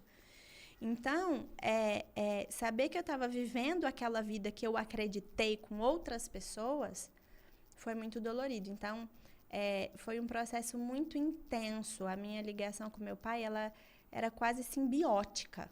Então, eu fui me desvinculando dele ao longo do processo, mas eu tive que fazer uma ruptura mais profunda que para mim foi muito difícil. Até mesmo porque, se eu não faço isso, por mais que o meu marido seja minha prioridade, que ele esteja ali, ficam 2 homens na minha vida. Então, assim, foi difícil. Foi a relação mais difícil de mexer que eu tive. Parar de sentir responsável pelos meus irmãos também. Então, foi isso. Eu tive que mexer. E depois eu tive que trabalhar vários medos. Então, eu me questionava muito se eu queria ser uma pessoa que se colocaria exposta. Uma pessoa que seria conhecida. Então, tipo assim, às vezes as pessoas me reconheciam na rua, eu estava agachada num lugar, olhando uma prateleira, a pessoa me reconheceu de costas. Aquilo me deu profundo medo. É mesmo? Eu falei, me deu desespero. Depois eu ficava na rua assim. E aí eu tive que entender de onde vinha esse medo. Sabe? E aí, lembra do namorado que eu falei? A família dele batia em todo mundo, punha fogo na casa das pessoas, era uma coisa louca que a gente vai descobrir depois. Então, por muito tempo, eu carreguei esse medo inconsciente de que ele viesse atrás de mim, que ele pudesse me machucar, que ele pudesse... Então, eu sempre escondi muito. Eu nunca... Ninguém sabia onde meus filhos estudavam, nada, mesmo quando eu não era uma pessoa pública. Então, eu percebi que quando eu me tornasse uma pessoa pública, aquilo veio à tona. Então, eu guardava esse medo, mesmo que ele era irreal. Não tinha por que isso acontecer. Já passado muitos anos. Então, eu tive que trabalhar todos esses medos. E ser coerente é muito importante para mim. Então, eu sempre pensava, será que eu ajustei tudo? Será que está faltando alguma coisa? Será? Então, não foi fácil. Eu tive que trabalhar profundamente todas essas coisas, sim. Assim como vocês têm que fazer. E nisso a Juliana mandou uma pergunta. Tabita, você acredita que casou cedo para fugir do ambiente que a sua família te proporcionava? Não, eu acredito que eu casei porque eu quis. Tipo, eu realmente queria construir uma vida com aquele homem. Então, eu casei por isso. Até porque eu só fui entender as dinâmicas depois. Antes, aquele ambiente era bom para mim, quando eu vivia lá. Tipo, eu tinha um senso de missão. Lembra que eu falei, eu achava que era bonito ser feio? Então, sofrer era uma coisa, sabe? Ser um mártir, aquilo era a vida que eu conhecia. Então, hoje, e eu já me fiz essa pergunta algumas vezes, eu não vejo registro disso. Não vejo que hora nenhuma eu casei para fugir. Eu casei porque eu queria casar, porque eu queria construir família, e eu achei um homem que eu amei muito, como amo até hoje. Como é para você hoje em dia, essa pergunta que está rolando aqui no chat, em algumas pessoas, como é para você conciliar hoje trabalho e carreira? Você acha que você consegue fazer isso de forma saudável? Eu conversei isso ontem com o Leandro. Eu acho que até aqui eu consegui, mas para o próximo nível eu vou precisar ajustar coisas. Então, ontem eu fui dormir pensando nisso. não dá mais, então eu sou a pessoa, eu realmente gosto das coisas domésticas. Aí eu vejo um videozinho de uma pessoa fazendo suco de couve e aquilo eu fico em conflito, que eu não faço mais meu suco. E eu falo, gente, eu tenho que parar com isso. Eu preciso dar conta de delegar. Eu preciso parar de falar, ok, eu fui essa pessoa há 15 anos atrás, hoje eu tenho outras responsabilidades. Então, eu sempre priorizo estar tempo presente com os meus filhos, com meu marido. Então, hoje eu consigo conciliar. O que eu percebi? Poxa, eu fiz um evento, eu preciso descansar e eu preciso ter tempo com eles. O que eu preciso fazer para eu conseguir descansar o tanto que eu preciso e ainda ter o tempo com eles? E aí eu tenho visto que eu realmente vou precisar delegar coisas que hoje eu não quero, eu fico puxando para mim. Então, até aqui eu consegui para esse degrau. Para o próximo, eu já vi que eu vou precisar delegar bem mais aquilo que é operacional, entende? E aí, o fato de eu só fazer o que me gera resultado faz com que eu não me distraia. E eu acho que esse é o grande pulo do gato. Hoje, por exemplo, eu saí, ontem nós tivemos uma conversa profunda lá em casa, eu e meu marido. Eu falei, eu percebi que a gente gosta muito de filme em casa. Eu falei, mas deixou de ser um momento nosso para começar a ser um momento de fuga. Tô cansada, ou você tá cansado. Aí, o que eu fiz? Eu saí de casa, antes de dormir, eu escondi todos os controles. Falei, a próxima semana não tem nenhuma tela. Então, eu sou do tipo, eu percebi um gap, eu resolvo ele imediatamente. Você se considera um pouquinho radical? Ou... Eu sou. E gosto. Porque depois eu vou amaciar. Mas se você não faz uma ruptura abrupta, a meu ver, ninguém vai sofrer. Eu vou estar com tédio. Lide com tédio. Então, eu sou. Aí, depois que você aprendeu essa nova forma, aí a gente equilibra. Entende? Você se considera uma boa mãe? Considero. Me considero. Você aprendeu a ser mãe no caminho? Você teve uma boa referência de mãe? Como é que é para você? Eu tive uma boa referência. Eu sempre tive essa questão maternal. A minha mãe, ela é muito prática também. Então, ela não é a mãe que... datas comemorativas, coisas fofinhas. Corta a câmera aqui para a Tabita. Coisas fofinhas. Ela não era disso. A minha mãe sempre foi uma pessoa prática, muito pé no chão. E eu acho que eu tenho muito isso dela. Outro dia que eu estava pensando, assim. E eu cuidei um pouco da minha irmã e cuidei muito do meu irmão. Então, eu sempre soube, dar mamadeira, pôr pra rotar, dar comida, trocar, dar banho, eu sempre soube. Cuidava dos meus primos, então eu sempre tive muito essa questão maternal. Mas eu sou muito prática. Então, eu sou a mãe que dou carinho, que dou beijo, que dou abraço, mas eu não afofo os meus filhos. Não afofo. Do tipo assim, tô com preguiça. É pra fazer assim mesmo. Não quero comer, é pra comer assim mesmo. Não quero, é pra fazer. Então, assim, eu não afofo. Aí, ontem a gente também ontem foi um dia de muitas conversas lá em casa. Direcionei algumas coisas meu filho menor e a mais velha falou assim, eu acho que você tá me controlando nessa parte. Eu falei, então, essa é a minha função. Até que você aprenda. Mas é porque isso e aquilo. Eu falei, beleza. Não serviu para você naquele momento porque... Um exemplo. Ela tinha comido um negócio e eu vi que ela estava pegando de novo. Eu falei... Coma só na próxima refeição, não fique beliscando. Eu achei exagerado. Ok, mas agora você aprendeu. Então, essa é a minha função. Eu não sou a mãe que vou microgerenciar no sentido como que você está fazendo essa tarefa, mas eu estou o tempo inteiro. Se for para você ser a média, por que você vai ser a média? Tipo, tá todo mundo indo para um caminho, por que você vai fazer aquilo? A média nunca é inteligente. Então, o que você precisa fazer para dar o melhor de si? Então... É isso. Eu sou uma mãe muito carinhosa, que dou carinho, que dou beijo, mas sou uma mãe meio treinadora, assim, também, entendeu? Legal. Tem algumas perguntas chegando no chat aqui. A Ivone perguntou, você vai nas reuniões e festejos da escola dos filhos? Vou em praticamente todos. Aí, ontem avisaram que vai ter uma reunião no dia 23, que eu tenho uma aula para dar. Aí, eu falei, cara, vocês avisaram em cima da hora. Eu pedi o calendário anual desde o ano passado. Essa eu não vou ter que ir. Mas ontem eu já coloquei na agenda todas as outras que eu tenho. Então, eu vou 95% das reuniões e das coisas da escola. Tem uma pergunta que chegou também no chat. Por onde você começaria na tentativa de restaurar um relacionamento? Boa. Conversas francas. Então, primeiro, as duas partes precisam saber o que magoou uma, o que magoou a outra. E depois, o que vocês querem daqui pra frente? E aí tem a parte mais difícil, que é zerar a dívida. Eu contei isso. Eu fiz isso algumas vezes. Acho que umas 2 no meu relacionamento. Como que a gente tá aí de tempo? Teve uma vez que aí eu cobrei o Leandro dessa questão dele se posicionar. E aí eu falei, eu preciso que você admita que a sua família fez isso, isso e isso. E eu nunca tinha dito pra ele, você vai ter que fazer uma escolha. A gente tinha 14 anos de casado. Nesse dia eu falei, você precisa escolher. Aí ele falou pra mim, vou pensar. E saiu de casa. Eu morri louca. O meu orgulho fez com que eu não corresse atrás e não ligasse. Mas por dentro, tava, gente, se esse homem for embora, eu vou ficar desesperada. Esse homem não pode ir embora, eu não posso viver sem esse homem. E eu fiquei louca, mas com cara de plena. E aí depois ele me explicou. O cara de plena é melhor, tipo, o cara de plena. Internamente eu tava louca. E aí depois ele me explicou que ele tinha dito que ele ia pensar se o que eu tinha dito sobre a família dele era verdade, não que ele ia me escolher. Porque ele tinha me escolhido, mas na minha cabeça, você não tá se posicionando, você não tá me escolhendo. E aí tá. Aí foi essa vez. E agora, por último, que eu cobrei, e aí eu fiquei nesse lugar de dívida. Tipo, você precisa me pagar, porque eu te falei isso por muito tempo. E eu esperei os últimos X anos que você fizesse isso. E eu não percebi que eu estava esperando.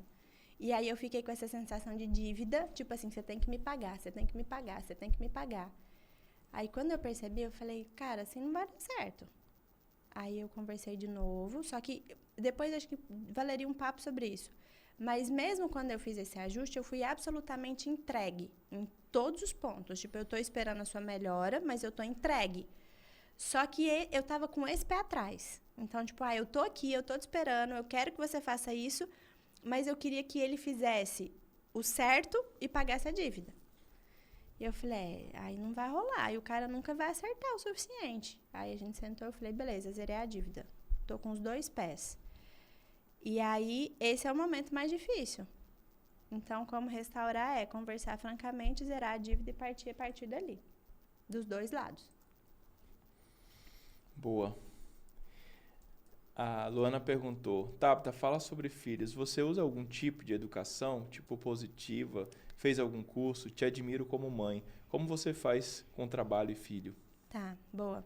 Já fiz muitos cursos, já segui algumas linhas, me arrependi profundamente. Tipo, os resultados não foram bons.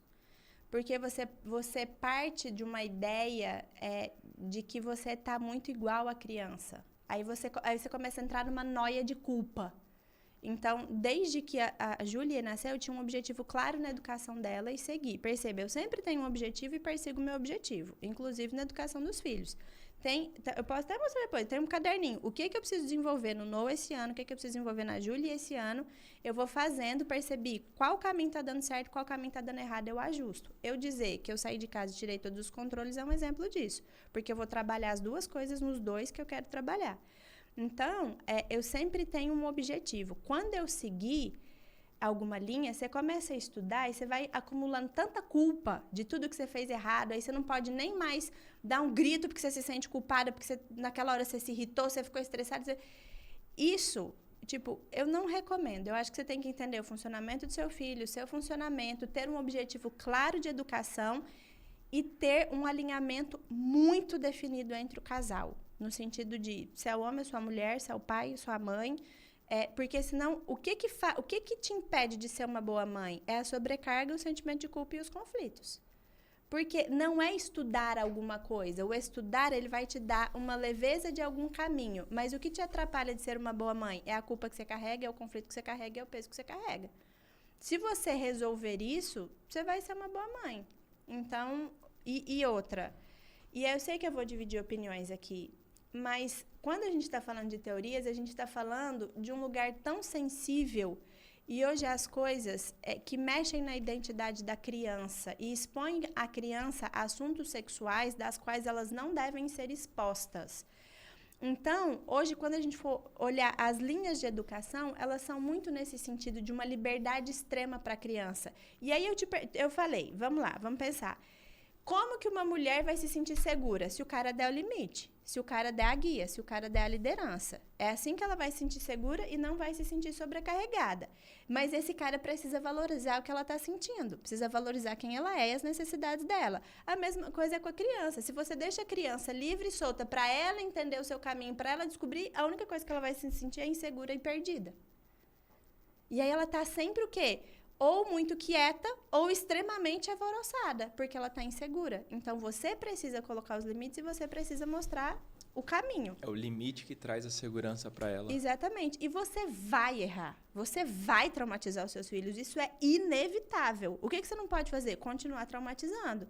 Entendi um erro? Melhor. Entendi um erro? Melhor. Entendi um erro? Melhor.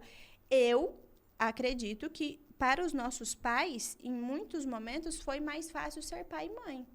Não existia esse caminhão de culpa, não existia esse caminhão de informação, não existia esse caminhão de gente querendo gerenciar como que você tem que fazer o seu filho, cuidar do seu filho, né?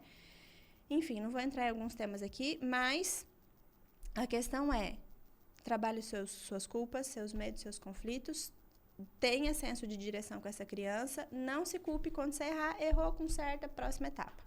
Perfeito. Essa resposta foi perfeita. Muito boa. Vamos falar sobre uma pergunta que chegou aqui. Algumas chegaram sobre marido, incentivo de marido. A Paula perguntou, como apoiar, incentivar o marido a fazer mais dinheiro? Legal. Não tem como você fazer mais dinheiro se você não pensar em escala. Não tem como. Então, o pensamento tem que ser em escala. Como que eu trabalho menos e ganho mais? Sempre tem que ser o pensamento quando você quer ganhar mais dinheiro. Então, se o marido, eu sou funcionário público, eu tenho um emprego que hoje não me traz renda, ele precisa entender qual é o caminho que eu preciso fazer para ter mais dinheiro. E como que você incentiva? Falando dos seus sonhos, falando das suas vontades, falando o que você quer, o próximo nível. E, mulheres, vocês precisam elogiar o marido de vocês. Vocês precisam elogiar. Vocês precisam ter olho no olho, precisa ter beijo na boca, esse cara precisa se sentir confiante, ele precisa se sentir motivado, ele precisa ter um motivo para ir para a rua e ele precisa ter um motivo para voltar para casa. E aí, tem que ter aí entra a sabedoria desse limite, de você cobrar. O que é esse cobrar? Dizer o que você quer, o que você espera dele, o que você acredita nele, o potencial dele, não afofar nesse sentido, mas falou, acordou, deixa o cara fazer. Ele precisa também ter o direito de errar, o direito de tentar, o direito de fazer. Se você combina com ele, ele faz, ele errou, você vai lá e o cara não vai querer fazer. Então, entender que como ele é iniciante, ele vai errar. Ele precisa fazer isso. Eu vou trazer um exemplo. O meu marido, ele sempre... Eu ia te pedir isso agora. Ele sempre foi muito, muito... Meu marido, ele é muito executor, muito executor. Então, ele trabalha muito e também focado ali no objetivo dele. Aí, quando ele vendeu a empresa, ele se sentiu perdido, porque ele ficou sem ter o que fazer, por mais que ele fosse trabalhar lá um período, era bem menos do que ele estava acostumado. Ele ficou sem ter o que fazer, ele não sabia o que ele ia fazer com aquele dinheiro, ele procurava investimentos para fazer que nem louco e não achavam que era bom o suficiente. Então, eu percebi que ele começou a ficar inseguro nesse lugar novo. E na empresa que ele vendeu, e ele tinha que prestar essa consultoria por 1 ano e meio, a galera ficava assim, querendo saber do gabarito dele. Meu marido não é formado. Meu marido ele fez meias faculdades. Ele não é formado. E aí, começavam a querer entender qual era o currículo dele. E ele começou a ficar tenso. Então, ele estava num lugar novo, ele não sabia como se comportar ali, ele estava inseguro. E esse homem começou a ficar muito controlador, irritado e, meio grosseiro. Eu falei, tá alguma coisa errada. Sentei ele um dia e falei, vamos conversar. Você tá com medo de quê? O que tá pegando pra você? O que tá te gerando desconforto nesse novo lugar? E aí, gente, pra fazer esse homem falar... Por que eu sou uma boa comunicadora? Porque eu me tornei mãe e casei com esse marido. Treinou em casa. Nossa! Se tem uma pessoa que você precisa, assim... Pra arrancar uma coisa... E aí, é assim, ele não tem nem mímica facial. Entende? Pra você falar... Poker é face. isso! O Elton fala que ele é um Mona Lisa. Você não sabe o que ele tá pensando. É aqui, ó. Aí você fala... Aí eu tenho que ir por... É isso, é aquilo, é isso, é aquilo, é isso, é aquilo. Até eu entender, fechar a conta e falar... Beleza, é isso aqui. Aí eu entendi o problema. As pessoas marcavam reunião em cima da hora e ele não tinha como se preparar. As pessoas estavam cobrando o currículo dele e ele não tinha um currículo para apresentar. E ele estava inseguro no novo degrau, ou seja, ele ficou sem chão. Um homem precisa de se sentir confiante. Ele não estava se sentindo confiante naquele momento. Eu falei, peraí, vamos voltar um passo atrás? Essas pessoas que têm esse tanto de gabarito de MBA e não sei o quê, teoricamente, por um tempo, tipo, elas estão tentando entender o seu produto, mas quem fez o produto que foi interessante o suficiente para essa empresa querer comprar foi você. Então, você fez mais dinheiro do que elas e você criou um produto melhor do que elas deram conta de criar com todo o MBA delas. Então, na verdade, quem tem que dar a carteirada aqui é você, não elas. Então, eu fiz ele entender onde estava o ponto de segurança dele. E eu falei, e aqui, a partir de agora, as reuniões não podem ser como elas estão sendo. Você vai falar que elas precisam ser avisadas com antecedência. E aí, mostrei para ele todo o caminho que ele não estava enxergando e falei, é por aqui que você tem que ir e você tem que começar a se ver como investidor daqui para frente. Então, qual é a certeza que você tem? Que você agora é investidor e que você não sabe ser investidor. Você é iniciante como investidor, agora você precisa aprender. Mas esse é seu novo posicionamento. Então, naquele momento, o que eu estava fazendo? Acalmando ele, mostrando onde estavam os problemas, incentivando ele, mostrando que eu confiava nele e que ele tinha o direito de, porque ele era iniciante como investidor. E aí, perceba que, nesse momento, eu mostrei, sim, para ele um norte. Mas eu não fiquei lá na cacunda dele. E aí, fez? E aí, falou? Falou que a reunião não sei. Tá na mão dele agora. Era a decisão dele fazer ou não fazer. Por mais que eu sentei ele e falei, peraí, o que você não tá vendo é isso aqui. Então, eu dei todo um caminho possível. O que ele fez disso, sei que ele acalmou. E ficou tranquilo e foi viver a vida. Entendeu? Sensacional. Cara, que aula. Sensacional. Agora, vamos lá. E o contrário disso? Você como mulher. O que um homem... Os homens estão aqui assistindo a gente também. O que esse homem, esse namorado, esse marido, esse noivo, precisa entregar para essa mulher, você na posição de mulher, para ele trazer segurança para essa mulher? Tá. Homens, quando a mulher tá falando demais, ela tá insegura. Quando ela tá gritando, ela tá insegura. Quando ela tá insegura, só que às vezes ela não sabe nem no que ela tá insegura, ela não sabe o que ela tem que falar e não sabe o que tem que pedir. Então, muitas vezes, uma mulher ela só precisa ser ouvida. Ela precisa ser acolhida, ela precisa de um abraço, e ela muitas vezes não precisa de uma solução imediata. Então, ontem eu estava conversando com meu marido, eu falei, sabe o que eu pensei? Eu pensei que eu quero isso. Aí ele já pegou o celular para poder pesquisar. Eu falei, nosso assunto não é sobre isso, larga esse celular, é sobre outra coisa. Aí eu falei, chorei, que eu queria chorar, e não era nada com ele, eu só queria chorar mesmo. Chorei, falei, eu tô vivendo o luto disso, eu tô vivendo o luto daquilo, tá? Eu fiz todos os ajustes, agora eu sei que eu tô vivendo esse luto, vai passar daqui um dia, mas eu preciso viver esse luto. E ele só ficou ali me ouvindo. Então, o que uma mulher precisa? Ser ouvida, ter esse espaço para chorar. Nem sempre ela quer uma solução imediata, mas esse homem precisa ouvir ela e precisa trazer segurança de qual é o próximo passo. E aí tem muito tempo que eu tô falando para ele assim, eu quero a minha casa com cara de casa, eu quero construir as nossas tradições, eu quero fazer isso, isso e isso. E ele acumulou essas informações. Então, quando eu terminei, olha, esse homem sabe o que faz. Quando eu terminei de falar, ele falou, eu não ia te contar não, mas eu tô com um X pra gente gastar na casa pra deixar ela com cara de casa. Pronto. Ele me falou tudo que eu precisava ouvir. Por quê? Eu só quero esse novo degrau e eu preciso desse ninho e eu preciso... Porque, para mim, essa casa que a gente tá é transição e tá me incomodando tá ali. Então, como ele já veio me ouvindo, ele acumulou informação. Na hora que eu terminei, que eu respirei, que eu acalmei, ele falou que eu precisava ouvir. Então, é isso. A mulher, para se sentir segura, ela precisa saber que o homem ouviu ela, que ele tá no comando e que ele tá disposto a fazer o que ela diz que quer. Pronto. Aí vocês têm a mulher todinha para vocês. Pronto. Temos que chamar o Leandro para dar uma aula também precisão. Mas aqui, sensacional. Ele sabe o que faz.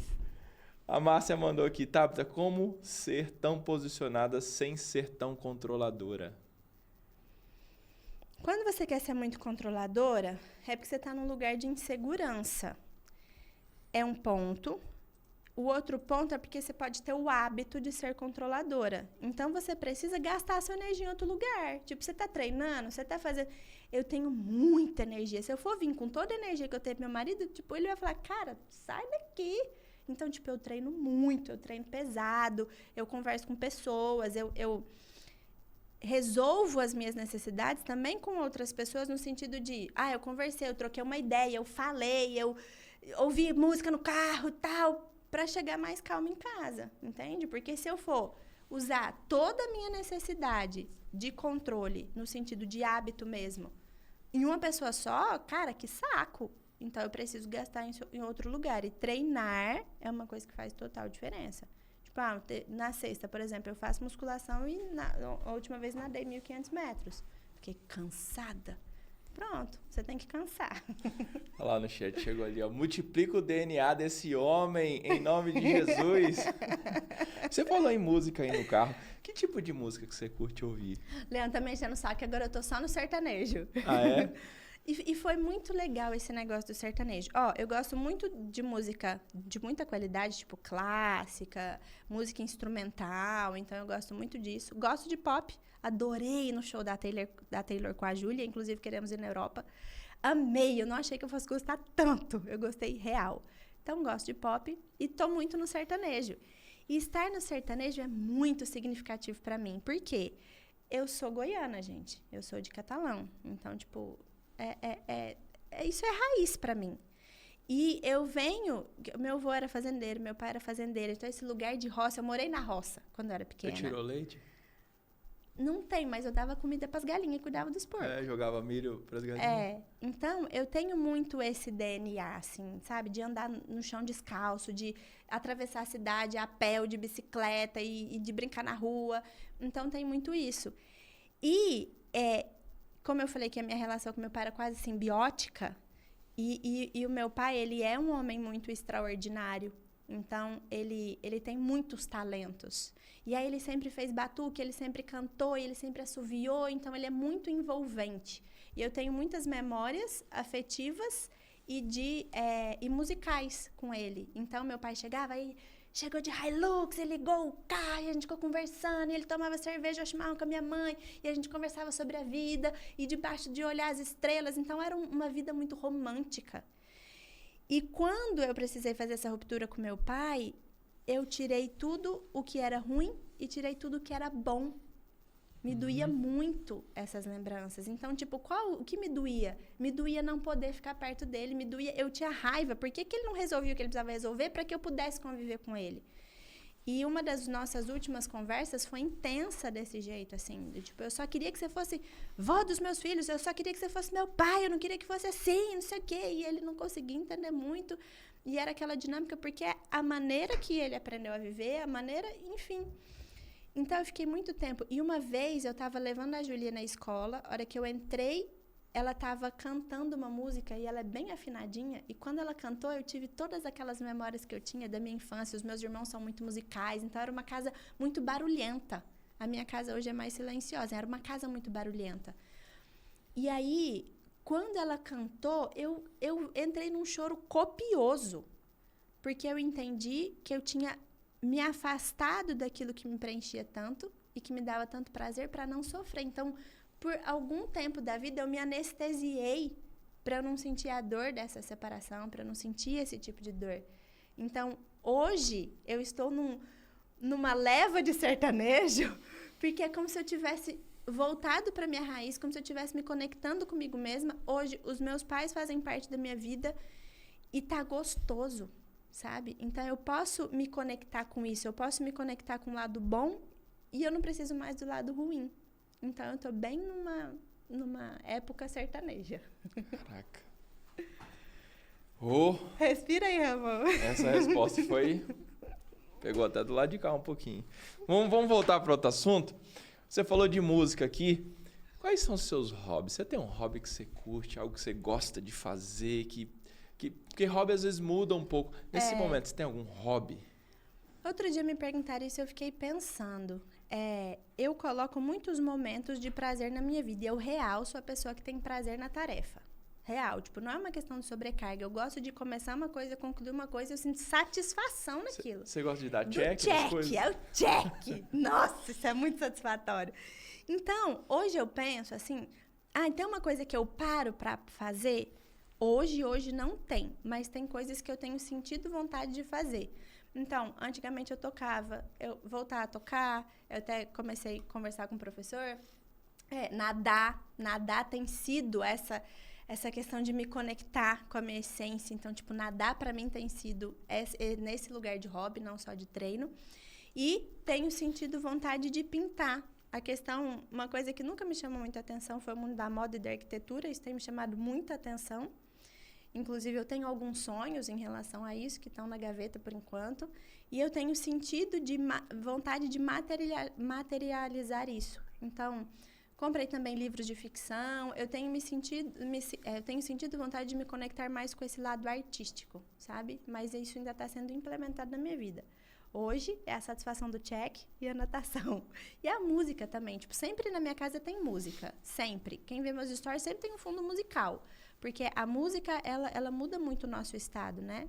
Então, acho que são esses lugares, assim. Você tem alguma playlist secreta que você usa? Um momento de inspiração, vou botar essa aqui ou essa aqui? Tenho. Principalmente quando eu preciso escrever. Quando eu sei que eu preciso chorar. E para quem não sabe, nem sempre o choro é um problema, tá? Então, às vezes é um choro porque eu preciso me conectar, porque eu só quero... O não é assim, às vezes, mãe, eu quero chorar. Eu falo, então chora. Por quê? Não sei, só quero chorar. Então, é esse lugar, às vezes, de desconexão, de conexão, ou de você se lavar mesmo, ou, às vezes, me vem muito a inspiração de algumas coisas que a gente está construindo para as mulheres, então eu preciso sentar e preciso escrever. Muitas falaram, você está descrevendo a minha história. Veio disso, porque me vem uma inspiração, aí eu tenho essa playlist, eu sento, ouço essa playlist, aí eu já sei que vou chorar, e aí eu escrevo, falo, é por esse caminho que a gente tem que ir. Legal. Vou fazer uma pergunta agora. Você executa muito, você consegue fazer muita coisa rápido. Você tem alguma rotina para ter performance? Você acorda de manhã, você tem algum ritual que você faz? Tem alguma coisa que se repete bem no seu dia, que você fala, não, isso aqui é essencial para eu ter mais resultado, para eu chegar, para eu fazer isso aqui? Nossa, boa pergunta. Acho que eu não penso mais, eu só faço. Mas eu tenho, tipo assim, eu sempre acordo. Aí eu sempre tenho a questão, tipo... vai parecer meio nojento, mas eu faço, tipo, raspagem de língua.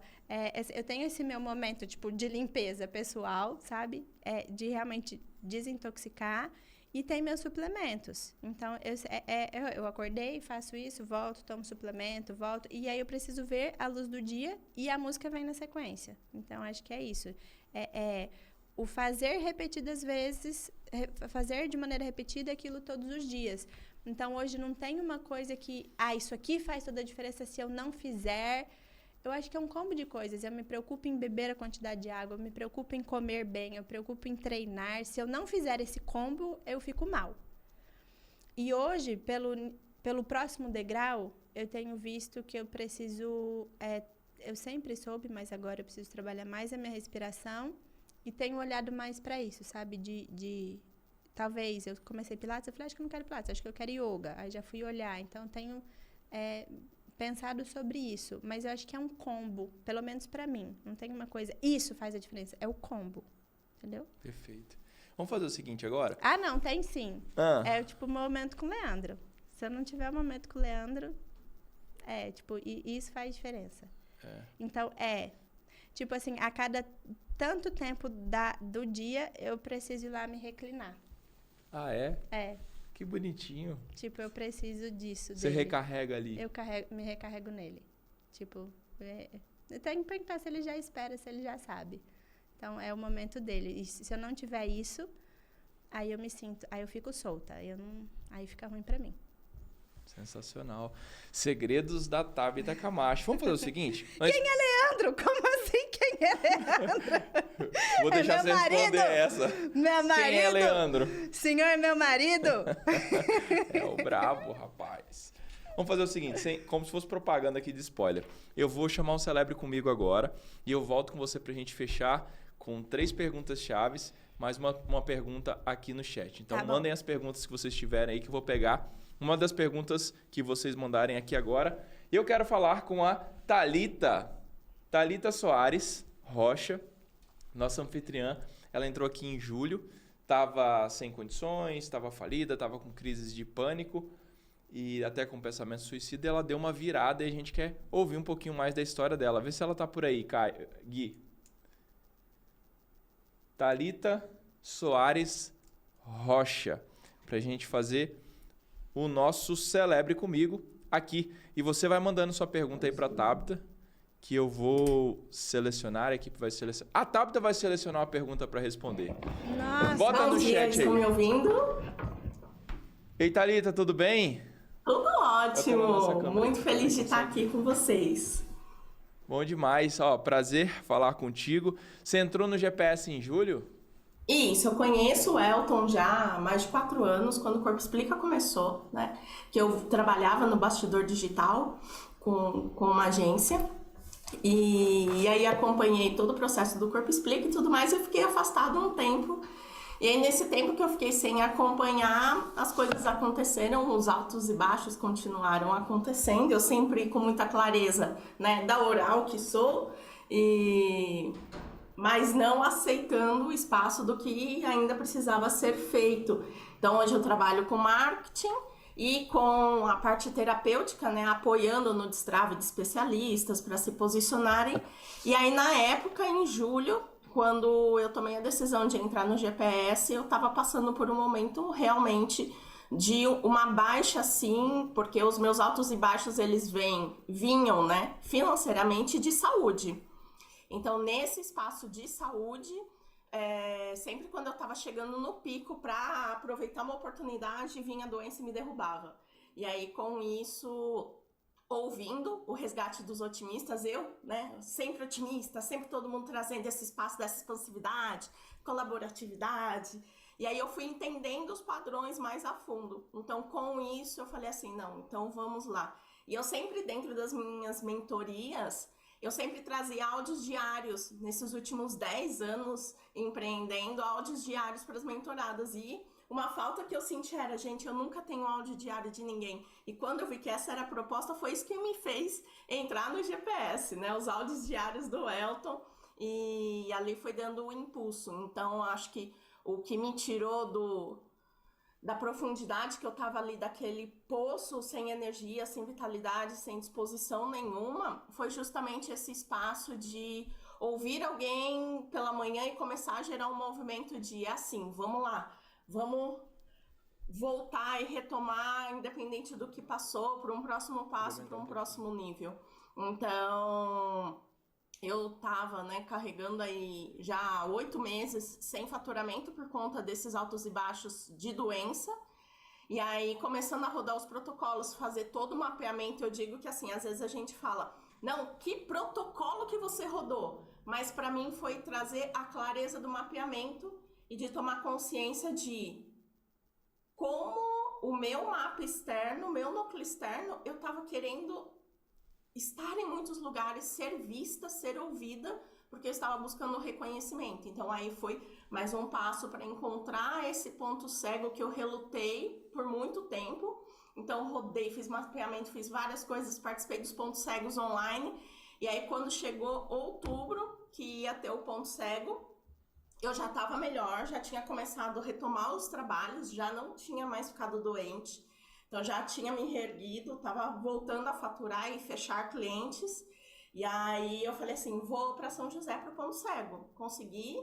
E aí, foi assim a virada de chave maior, né? Porque aí, no Ponto Cego, foi onde a minha anfitriã, na época, a Tati, ela até fala assim, nossa, você nem pensou, você cuspiu a pergunta pro Elton. Ele estava falando da pré-queda. E aí, ele trouxe um ponto. E eu virei e falei pra ele, dá exemplos práticos e claros, porque nessa parte você sempre só explica e eu não entendo, eu não consigo ver onde isso pode me influenciar. E aí ele veio com Pense Comigo ao invés de dar exemplos práticos. E nesse Pense Comigo, aí foi a chave de ele falar assim, o quanto você... Qual vai ser a próxima vez que você vai ficar doente? E o meu cérebro virou e falou assim, quando eu tentar tal coisa.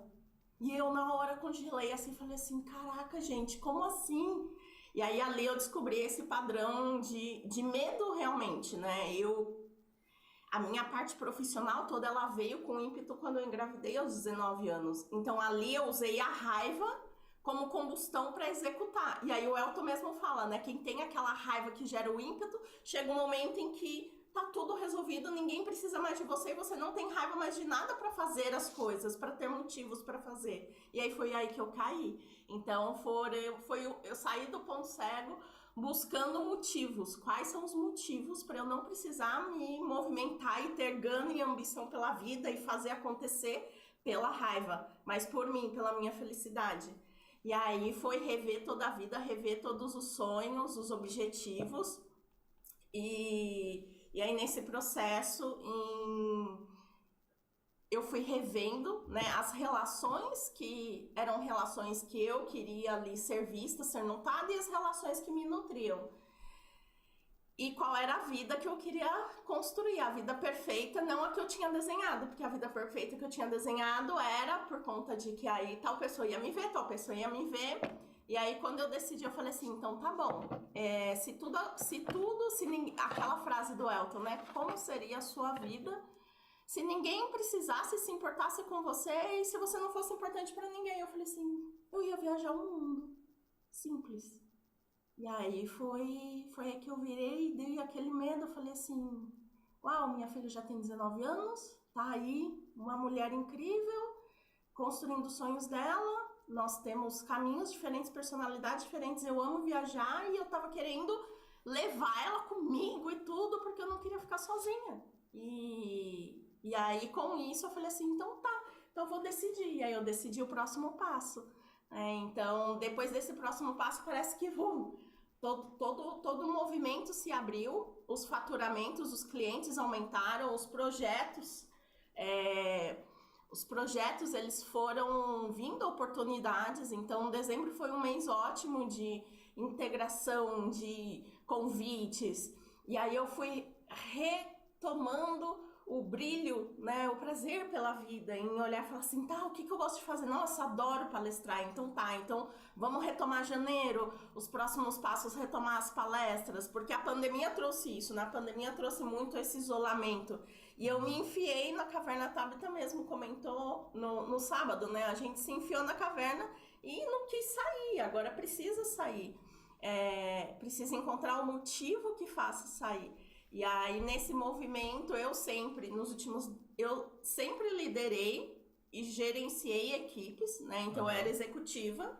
E aí, quando eu saí da empresa, na época de executiva, eu fiquei off no mundo. Então, eu estava sentindo falta. E aí, eu fui me redescobrindo desde esse espaço de falar assim, não é só pelos outros, mas é por mim, por conta desse olhar de gostar de compartilhar, de mostrar a vida de um jeito diferente, de ensinar de uma forma mais simplificada. Legal. Então foi essa jornada aqui dentro do GPS. Agora eu tô te vendo aí, você tá com um brilho nesse olhar, um brilho nessa fala.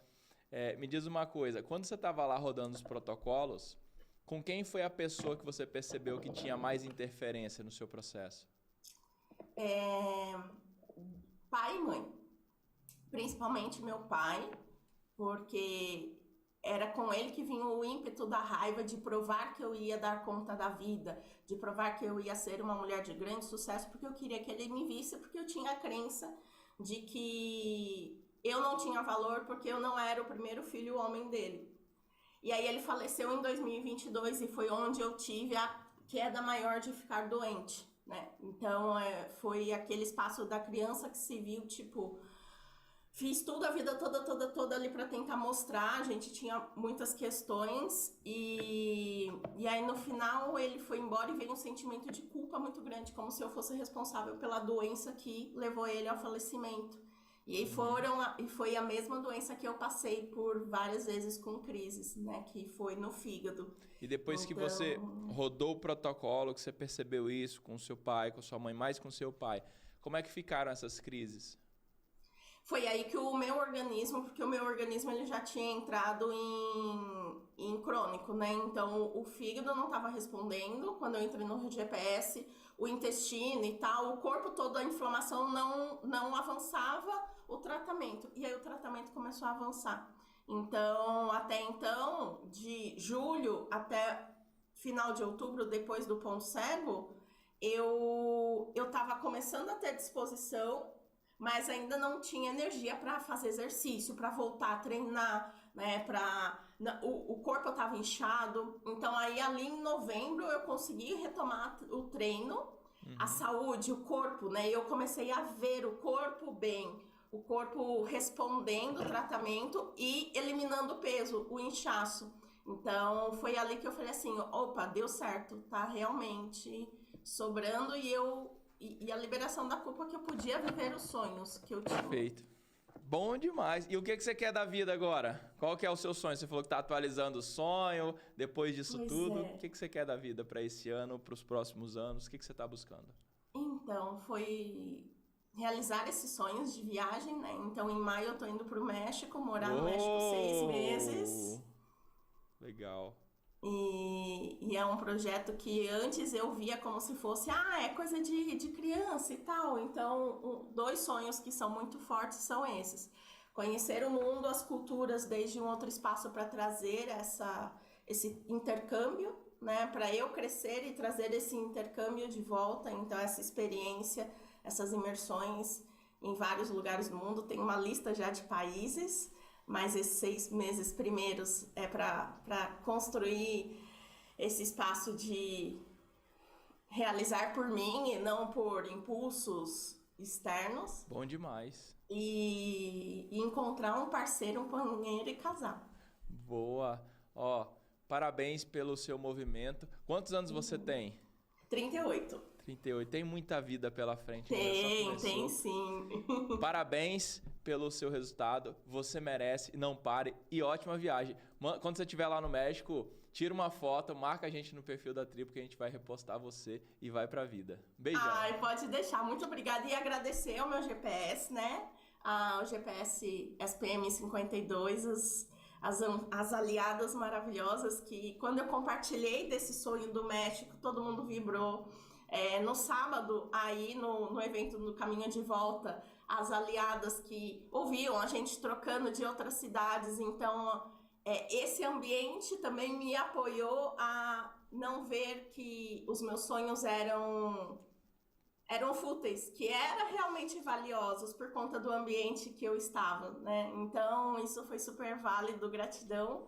E bora para os próximos Celebres comigo. Bora, vai pra vida. Beijão, parabéns. Beijão. Você merece. E não pare.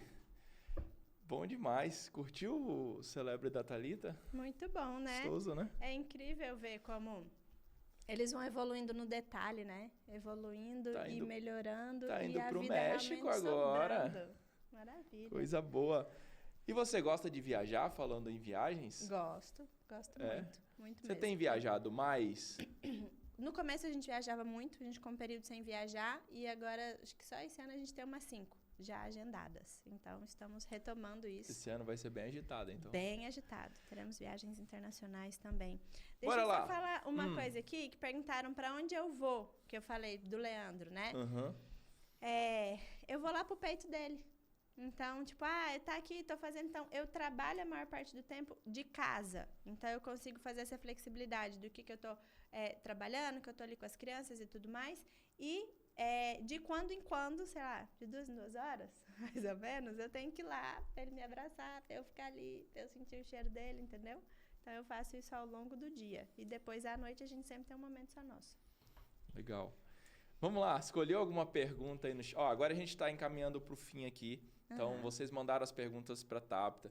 Eu acredito que ela escolheu, ela estava lendo ali, eu acredito que ela escolheu a pergunta que ela vai responder. E a gente vai fazer uma pergunta matadora para ela daqui a pouquinho. E a gente daqui a pouquinho encerra. Então, fica aí ligado e presta atenção. Bora. Tiveram muitas perguntas boas, vamos ver o que você vai trazer aí. Mas eu gostei dessa aqui. Peraí.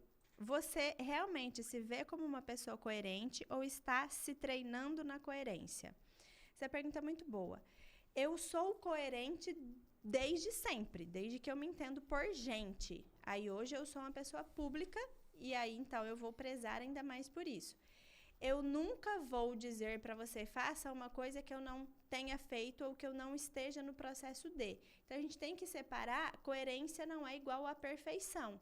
Então, nós vamos ter desafios como vocês, nós teremos situações em que nós precisamos mexer, resolver, melhorar, até mesmo porque o que a gente faz agora nesse degrau serve para esse degrau. Para o próximo degrau não serve. Você nunca esteve no próximo degrau. O seu próximo degrau ele é sempre desconhecido para você no sentido de vivência. Então, você sempre vai ser iniciante. Quando você é iniciante, inevitavelmente você vai errar. Então, ser coerente não é ser perfeito e não é estar livre de erros.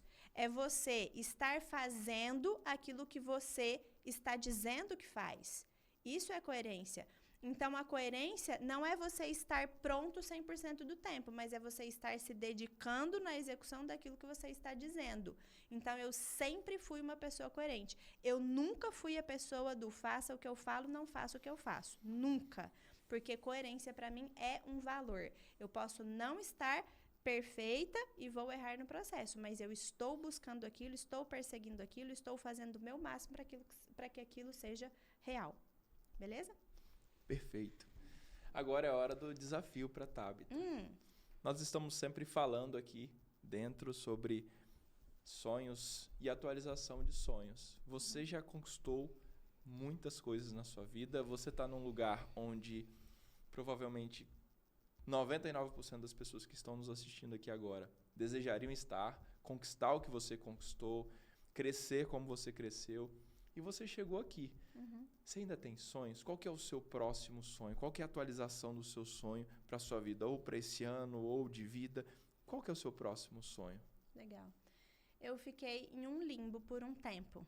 Porque, beleza, zerei a vida. Tudo que eu tinha dado conta de sonhar, eu tinha conseguido. E agora? O que eu quero daqui para frente? E esse é um questionamento. E até mesmo, como a Thalita disse, às vezes teve coisas que eu fiz pelo sonho, teve coisas que eu fiz pela raiva. E aí, quando eu zerei a vida e não tem mais a raiva, e aí? Quais são os seus motivos? E hoje eu tenho pensado muito sobre a consolidação de memórias afetivas, a questão de tradições, da viagem, esses momentos emblemáticos, sabe? Que ficam. Essa é a nossa família. Aqui a gente tem esses costumes, aqui a gente... como os meus filhos vão se lembrar desse momento quando eles tiverem a vida deles, a casa deles. Então, eu tenho pensado muito em construir isso. Eu acho que o meu foco está muito na fundamentação, não é nem na criação, mas na fundamentação dessa identidade familiar dentro desse degrau que a gente está. Porque, por um tempo, a gente teve nesse degrau, mas... meio se encolhendo, sabe? Então, agora que a gente zerou tudo, a gente não precisa se encolher mais, qual que é a fundamentação da identidade familiar dentro dessa formação que a gente não precisa mais ser encolhido? Então, acho que a minha visão está muito para esse lugar. E eu acho que não é só por um ano, mas é um trabalho que vai ser feito por alguns anos, assim. Seu foco está em olhar para esse lugar. Sim. Legal. E agora vem a segunda parte, né? Quando a gente fala em sonho, existe um degrau para você subir para os sonhos acontecerem. Hoje, na sua vida, no seu trabalho, ou na sua família, no que você está fazendo, qual que é o maior desafio que você enxerga para Tabita Camacho? O maior desafio dentro de todos esses? O que ela tem que desenvolver agora? Por exemplo, o desafio desse ano. O que você acredita que esse ano você precisa desenvolver, ou como uma habilidade, ou como capacidade, ou algo que você precisa fazer para continuar se desenvolvendo com a sua coerência, caminhando igual você tem feito? Eu vou ser sincera e não quero parecer petulante aqui, mas eu ainda não sei essa resposta. Porque eu realmente estou procurando ela, tanto que no começo do ano eu falei, eu preciso achar o efeito paralelo que vai realmente fazer a diferença na minha vida, e eu ainda não tenho essa resposta. Porque eu vejo alguns gaps, mas eu ainda não tenho clareza do que exatamente eu preciso mexer. E nesse momento eu recorro às pessoas ao meu redor. Então, inclusive isso já está na minha agenda, agora mesmo eu vou perguntar, Ramon, o que você acha que eu preciso desenvolver? Eu vou passar pelas pessoas que convivem comigo para que elas me mostrem o que eu não estou vendo. E aí depois eu vou traçar um plano e falar, beleza, eu preciso desenvolver isso aqui. Porque qualquer coisa que eu te diga hoje faz parte do meu plano de melhoria contínua, porque isso eu sempre faço. Agora, qual é a coisa que eu vou mexer que vai fazer toda a diferença para que isso se torne mais leve e mais fácil? Eu ainda não tenho essa resposta. E eu disse que parecia petulante, que não quer dizer que eu não tenho coisas a serem trabalhadas. É que eu ainda não sei o que precisa ser trabalhado. Entende? Sensacional. É uma resposta muito sincera. O que você realmente está construindo. Demonstra coerência, né? Você poderia ter falado alguma coisinha, mas isso aí demonstra muita coerência. O papo foi sensacional. Sensacional. Vocês curtiram em casa? Digita no chat aí. O que vocês curtiram, gente? Conhecer bastidores, vida, labutas, sonhos, desafios, conquistas, superação da Tabita Camacho? Digita no chat aí por que valeu a pena trazer a Tabita aqui hoje. Legal. E tem mais uma pergunta agora para fechar. Tem. Eu posso achar, você falou se valeu a pena. Tem uma coisa que eu percebo que eu faço, eu sei que algumas pessoas fazem também, mas eu percebo que muitas pessoas não fazem. Enquanto eu fui contando a história, alguns momentos eu pensei, será que eu estou me alongando muito? Mas, quando você quer aprender com alguém que está no lugar que você está, os detalhes fazem a diferença. Então, se você não observou esse encontro dessa forma, depois reassista, que é o que eu contei no sentido de como eu faço, como eu penso, os desafios, que às vezes você deixa passar. Então, o detalhe, às vezes eu posto um negócio no Stories, tá lá, a informação tá lá, mas a pessoa pergunta, ou seja, ela não está olhando com olhos de quem quer ver. Ela não está olhando com olhos de quem quer aprender e olhando nos detalhes. Então, às vezes, pareceu só uma história, mas o que será que tem nessa história que é a forma que, não só como eu faço, mas que a entrevista que teve com o Elton, com a Jaque, com o Renato, o detalhe, a entrelinha, que faz a diferença quando você está buscando performance. Isso faz toda a diferença quando você está buscando aprender com alguém. O que essa pessoa faz de repetição, o que ela faz por hábito, o que tem na essência de pensamento dela, que faz com que ela chegue nesse lugar. Quando ela se comunica e quando ela conta as histórias que ela viveu, ela vai deixando pistas sobre isso. Então, sempre que vocês forem assistir alguma coisa assim, olhem com esse olhar. Isso que você fez e essa resposta foi sensacional, porque você respondeu algumas perguntas que a galera estava fazendo aqui, talvez eles nem tenham percebido. Sim, foi justamente a pergunta exatamente. que muitos fizeram assim, como ser mais intencional enquanto você estava falando? Você acabou de responder. Uhum. Esse olhar, essa forma de ver, enquanto você está vendo, é o que torna você muito intencional. Foi uma aula. Sensacional estar aqui com você. E essa última não é uma pergunta.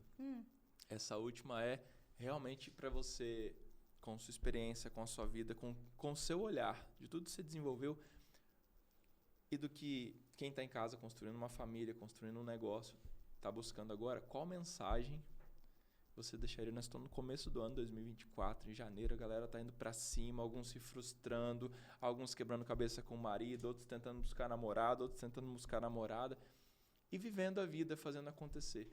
Qual mensagem você deixaria para a nossa tribo? Estamos mais de 34 mil aliados agora. Mensagem de vida. Sua última mensagem agora. Legal. Se fosse a última da sua vida, Nossa, o que você diria para eles? Responsabilidade. Eu diria não troque de sonho. Troque o caminho. Quando você está tentando muito fazer uma coisa e você não está conseguindo, não é porque o seu sonho está errado ou porque ele é grande demais, é porque talvez você não tenha encontrado o caminho bom o suficiente para fazer isso. Ou você não tenha se livrado das amarras que te prendem para você poder fazer isso. Então, sempre que eu me lembro que eu era muito jovem e eu pensava, eu estou tentando fazer muita coisa e não estou conseguindo. Alguém no mundo deve saber, alguém no mundo já fez isso. Eu preciso saber o que as pessoas que conseguiram fazer o que eu estou tentando fizeram. Então, sempre tem um caminho mais fácil e mais rápido do que você está tentando. Se não está dando certo, pare de fazer dessa forma e tente de uma outra. E você vai avançando. Enquanto você estiver fazendo isso, curta o processo. Você precisa viver pílulas da vida que você quer viver lá na frente hoje, para que você tenha satisfação no dia. Então, quando eu falo do check, é porque não é só a vida, não é só a viagem do final do ano. Cada dia eu estou vivendo um pedacinho do que eu quero viver ao longo da minha vida. Por isso o check é tão satisfatório. Não tem a ver só com as tarefas, mas tem a ver com isso aqui representa a realização do pedacinho desse sonho. Isso aqui representa a realização do pedacinho desse sonho. Então, tenha um objetivo, siga ele de maneira intencional e quase, como eu posso dizer, não é frenética a palavra que eu quero, mas com muita gana, com muita vontade. E se tá difícil, se tá pesado, troque o plano, não troque o sonho. E faça com que seja bom e leve no caminho, vivendo pedacinhos desses sonhos todos os dias. Essa foi Thabita Camacho, senhoras e senhores. Muito bom estar aqui com você. Obrigada pelo convite. Bom demais. E para você, uma ótima semana. Vai para a vida, que ela é justa. E eu vou deixar você encerrar com a Thabita Camacho mandando um beijo para você. Tchau. Tchau, gente. Foi muito bom estar aqui. Vocês estão muito comprometidos. De parabéns. Adorei as perguntas.